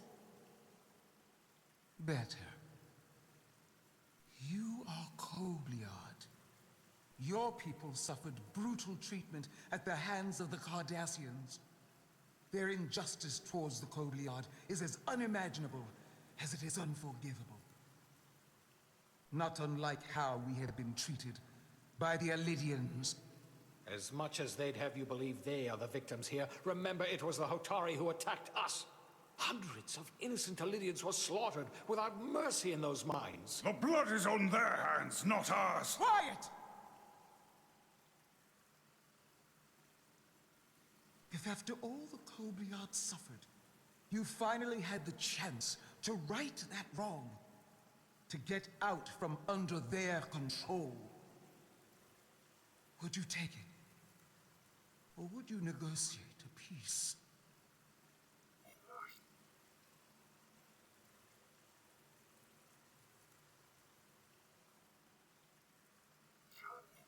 There is no remedy for what the Kobliad suffered. And I fear who we might have become in pursuit of it. There is no justice if the oppressed become the oppressor. So I would willingly accept a peaceful resolution if it were offered. That is the real opportunity. You may be right. Unfortunately, that was not the case, was it? No, it was not. Peace is often elusive to those who need it most. The Federation is the most powerful, most advanced alliance in the galaxy. It's widely known we have an abundance of dilithium in our mines. And it's in your interest to secure a steady supply. Your Majesty, if I may. Ambassador Spock would have us believe you're here as a neutral party in the interest of peace. So why are you really here? I want the truth, not your Federation rhetoric. It's possible the Federation has an interest in both peace and securing a steady source of dilithium. One does not preclude or prevent the other. Oh, shit. But that's just my personal opinion. Given the Federation has done business with the Elidians for decades, I would agree. It's entirely possible, if not highly likely. What they haven't said, but cannot deny, is a simple truth. The dilithium trade would not and will no longer exist without Elidian involvement. We created it for the benefit of everyone, especially the Hotari. We've given them warp technology. We've let them share in the profits. We've made their lives infinitely better than before dilithium was discovered. All of that goes away if the Federation turns a blind eye to their treachery. That is enough of your lies! The Hotari are quite capable of running the mines. We've done so for centuries. So tell me, who deserves control of the dilithium trade and the mines on Tau? Who should the Federation recognize? The Hotari or the Elidians? Shit. Only be one or the other, not both. Shit. I don't know. If there can only be one, then it would be in the best interest of all involved if the Elidians resumed operation of the mines. And that is why we should not trust our fate to the Federation. She speaks sense. You do well to listen to her. And you do well to hold your tongue. We will take back our minds by any means necessary. And you will see more blood spilled. I am more than willing to address your concerns, Your Majesty. Yours as well, Representative. But I suggest we could have a more productive conversation with a smaller group. Perhaps only the most essential representatives.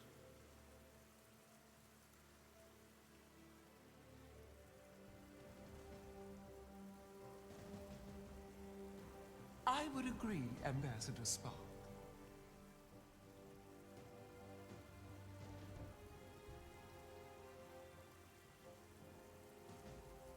Was screwed up telling the truth. I think this is best left to those of us with more experience in diplomatic matters.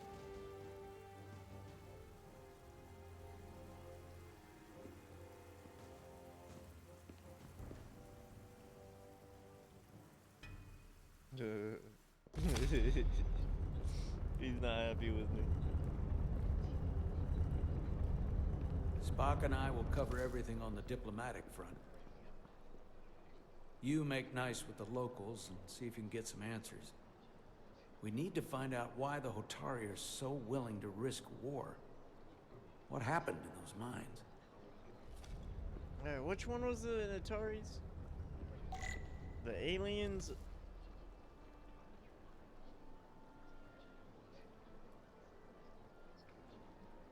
That's the one I meant to pick.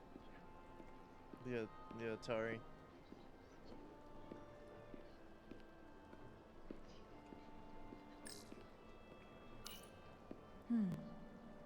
Soothing.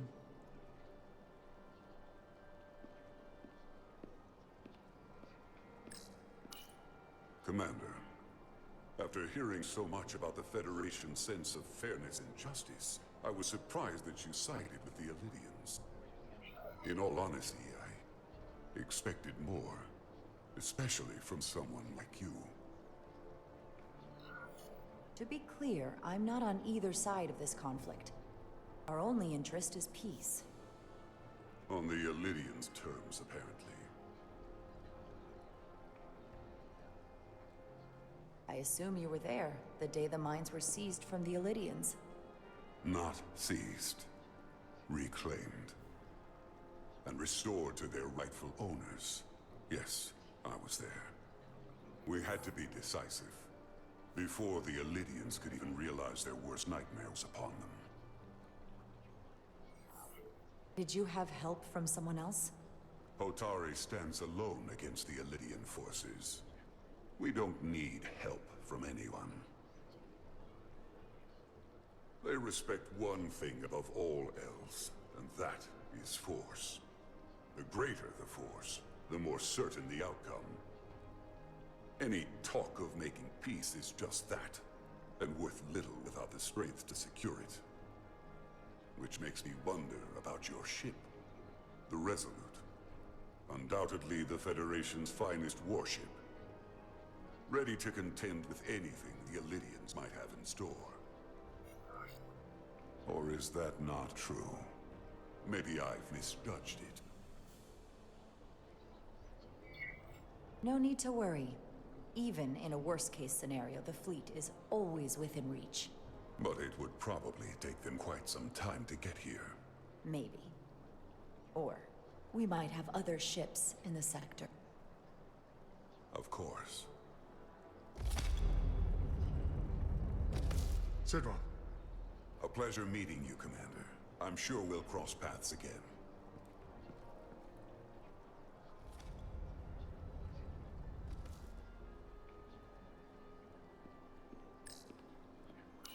Commander Rydek, I have to admit, I was surprised when you said the Illidians should control the dilithium trade. I was under the assumption the Federation was neutral. But maybe I was wrong. We came to help negotiate a peace, not for business. And I can assure you, we have no interest in dilithium. Everyone has an interest in dilithium. But I trust a peaceful resolution serves all our interests. I saw you speaking with Sidron, our national hero. I'm curious, what did he say? He seems to be of the opinion that negotiating for peace is a waste of time. Because force is the only blunt instrument he understands. He's a miner, not a diplomat. For the first time in our history, the Hotari have the upper hand. We see ourselves as strong instead of downtrodden. New voices have risen up. Old voices shouted down. Galvin and Sidron have become national heroes. Now they have the Queen's ear. Better or worse, depending on your perspective. I assume they've taken your place. I was one of the Queen's most trusted advisors. And I hope to prove myself worthy of being so again. Which is why you're here. My fear has been that the Illidians will launch an attack and crush us. You've seen their starship, no doubt. They could have retaken the mines whenever they wanted to, but it never happened. And as strange as this may sound, I'd almost say they're afraid. I just don't know what they're afraid of. It's still the same bluster and bravado you would expect from them. But it has no teeth, like they're afraid of what might happen.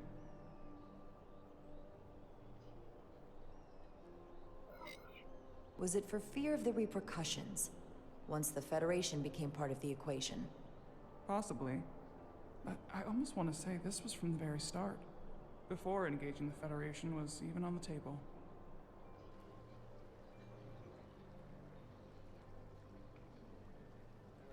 Since the day of the revolt, Galvin has seized control of the mines and restricted all access. No one's allowed without his personal authorization. And they've taken over a section of the palace with just as much secrecy and security. I'm told it could be something they brought back from the mines. I've made inquiries, but everyone pretends it doesn't exist. I strongly suspect they're hiding something. Are you sure of this? It's been the talk of the palace since the day of the revolt. How can we know?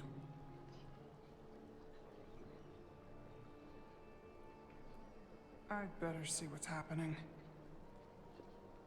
Do you think you can find out what they're hiding? I need to see proof of something before I can make my case to the Federation. I can try, but even if I found it, I might not know what to make of it. Take this.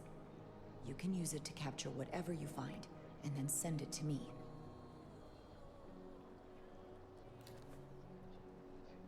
Thank you. I will let you know what I find. And I look forward to our meeting again.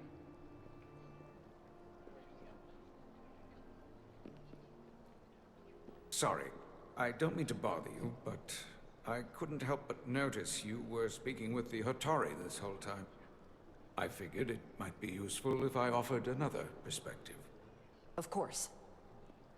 I have to say, I fully expected you to side with the Hotari, but obviously the Federation wants a steady supply of dilithium. Something only we can offer.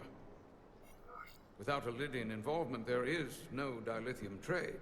Left to the Hotari, it would be nothing short of a disaster. We're not on either side. Our only interest is the peaceful resolution to this conflict. As is ours. Of course, the question is, at what price? Major Solid Arminta, Special Attaché, Illidian Armed Forces. A pleasure to meet you. Commander Rydek, First Officer, USS Resolute. Yes. A research ship, if I'm not mistaken. Interesting. I have my issues with the Hotari, but I have to give them some credit. They know how to seize an opportunity. Inciting an uprising the same day as a massive, once-in-a-lifetime ion storm. Our assumption was that this storm was just an anomaly. Yes, a very convenient anomaly. At least that was what we were told. Of course, I wasn't there. But who am I to say otherwise? You sound skeptical. Well, the official story is that it was the storm that enabled the revolt. How else do a bunch of unarmed, unorganized miners seize control of an entire moon, much less thousands of mines? But I've talked to people who were there. They tell a different story. They say they're lucky to have escaped with their lives. That it was more than just the storm. That somehow the miners were able to harness the energy from the storm. I know it sounds crazy. I'm not even sure I believe it myself. But that's what they said. You just answered your own question. How do a group of miners do something that in theory can't be done? That's how. Harnessing the storm. But even if it's true, how does that even happen? You tell me.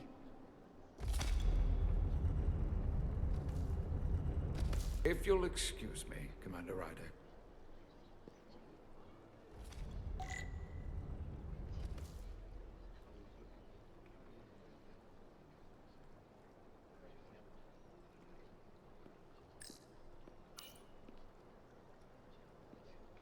They seem proud of their culture. Pride can lead to rash action.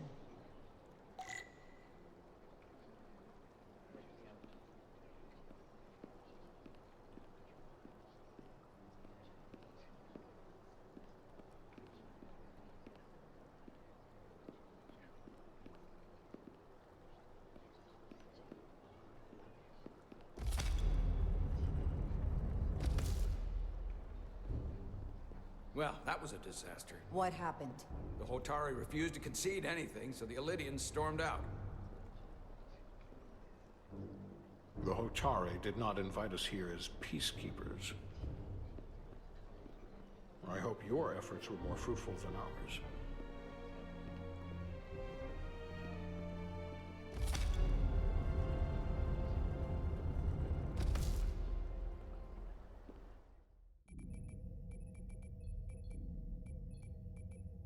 Gravitational harmonics failing to resolve.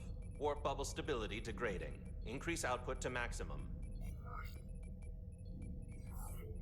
Increasing warp output to maximum. It's happening again.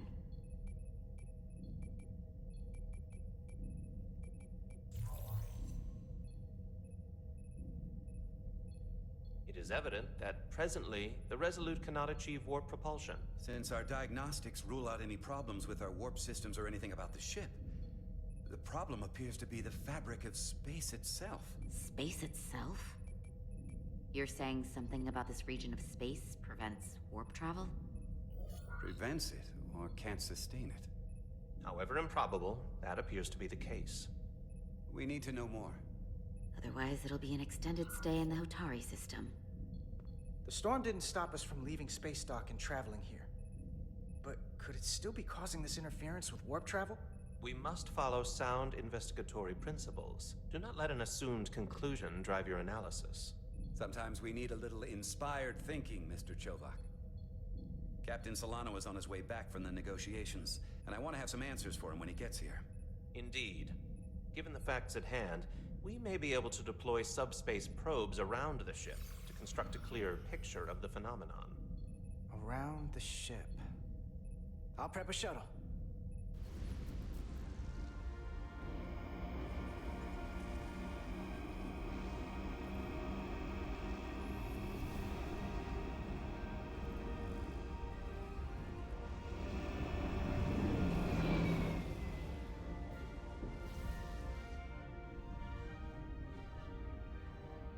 Setting up a waypoint at a distance roughly corresponding to the edge of our warp field. When we get there, I'll deploy the first probe. Fly the shuttle to your objective to complete a mission. Use RT to fly forward. Use LT to fly backwards. Use R to turn. Use L to strafe. The storm will push your shuttle around. Stay focused to maintain your course. Alright, let's see if I can do this.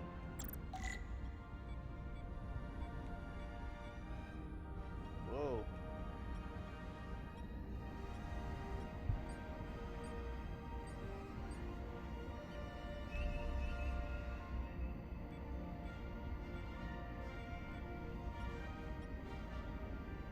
Commander Westbrook, the Resolute systems are calibrated to receive the probe's readings. They are standing by to reproduce the warp field collapse after the first probe is deployed. Thank you, Mr. Chovak. We'll be in position shortly. And, Mr. Diaz, Do take care in piloting the shuttlecraft. Now is not the time to indulge in the human penchant for joyriding. Kind of want to, though. Chovak probably isn't such a fun guy to work for, huh?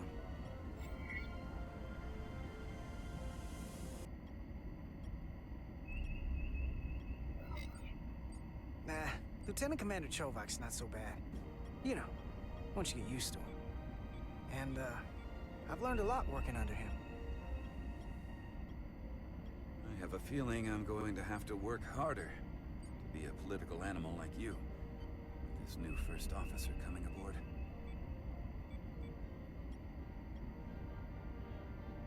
What happens if I don't steer?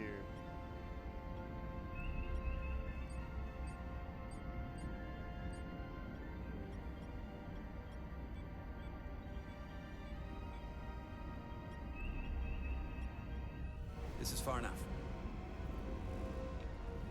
Kind of wish there was like a NOS button there. Transporting the first probe into position.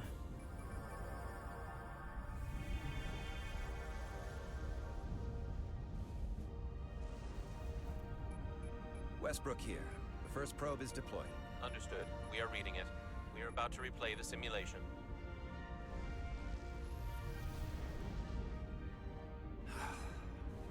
Problem? I just can't get a handle on her. Commander Rydek.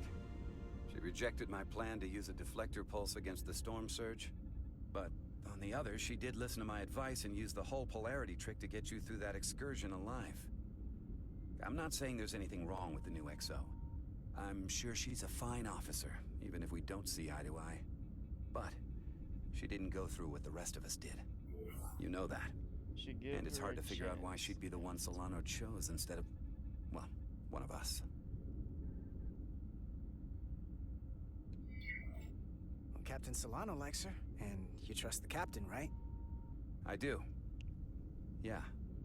I'm not sure if the transitive property is really applicable here, Diaz, but I catch your drift. Test is running. Warp field collapse in 3, 2, 1, mark. Huh. Whoa. All right, that is definitely a problem with the fabric of space. We need to get another probe out there.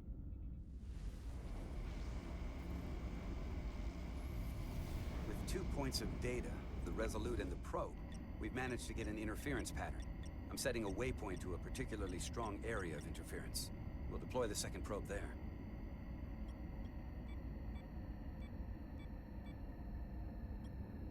Listen, I'm gonna give you a piece of advice I wish someone had given me. Make sure you're never just one thing. And don't get so focused on what's in front of your face that you lose sight of the Can big I go picture. through that hole? Before Rydek showed up, the captain pulled me into his ready room and told me he didn't think I had the people skills to be first officer. What a load of crap. I mean, if he'd said that about Chovak, sure.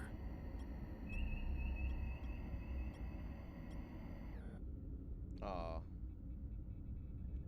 What happened?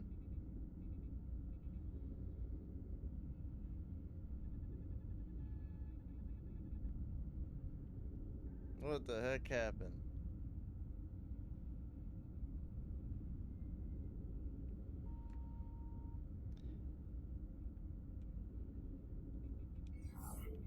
I What appreciate the the heck? advice, Commander. I don't even know what I picked. Keep my options open. I don't need to tell you how I to think the operate. game kind of shit the bed already there well for on a your way. second. You're a capable engineer. You're good in the field. Keep up the good work. And who knows? A solid jack of all departments like you could be Commander-in-Chief of Starfleet one day. Hell, Admiral Jellicoe started as a shuttle pilot. And there are places to go in the enlisted ranks, too. Of course, if you get an officer's commission, they'll put you on another ship.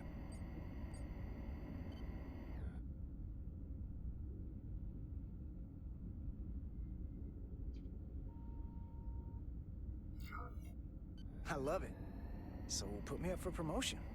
I'm ready for my next challenge. Well, I think you're going to have to prove that to your boss, Chovak, first.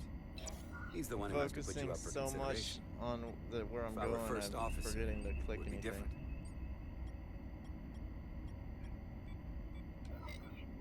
Well, then I'll just have to change Commander Chovak's mind. I'll work hard and better, and he won't be able to ignore it. You've got grit. I'll give you that.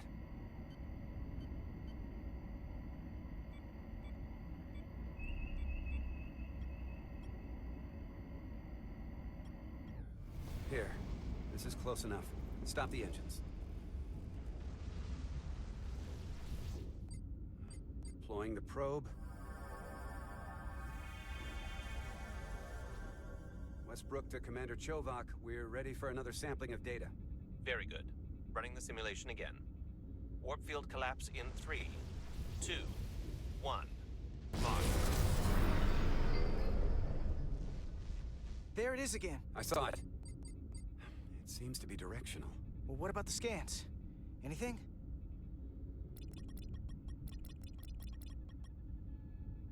Here's the readings in relation to our local space. We've got the Resolute, Otari Prime, and the probes. All this interference is overloading the sensor buffers. We're gonna have to triangulate the sensors manually.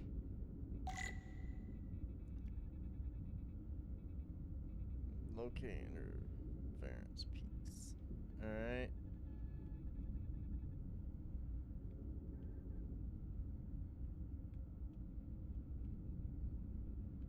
We got something. These markers indicate peaks in the gravimetric interference patterns. Let's see if I can find some more.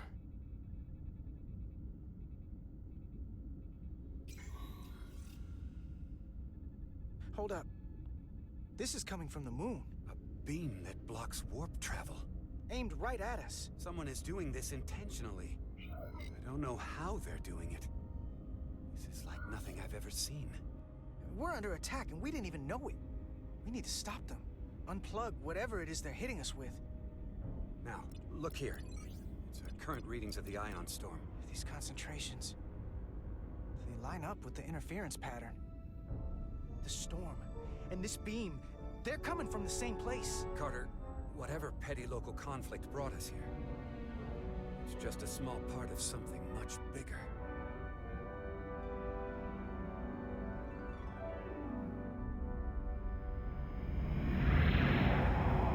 Presently, we don't have an explanation for how they're doing this.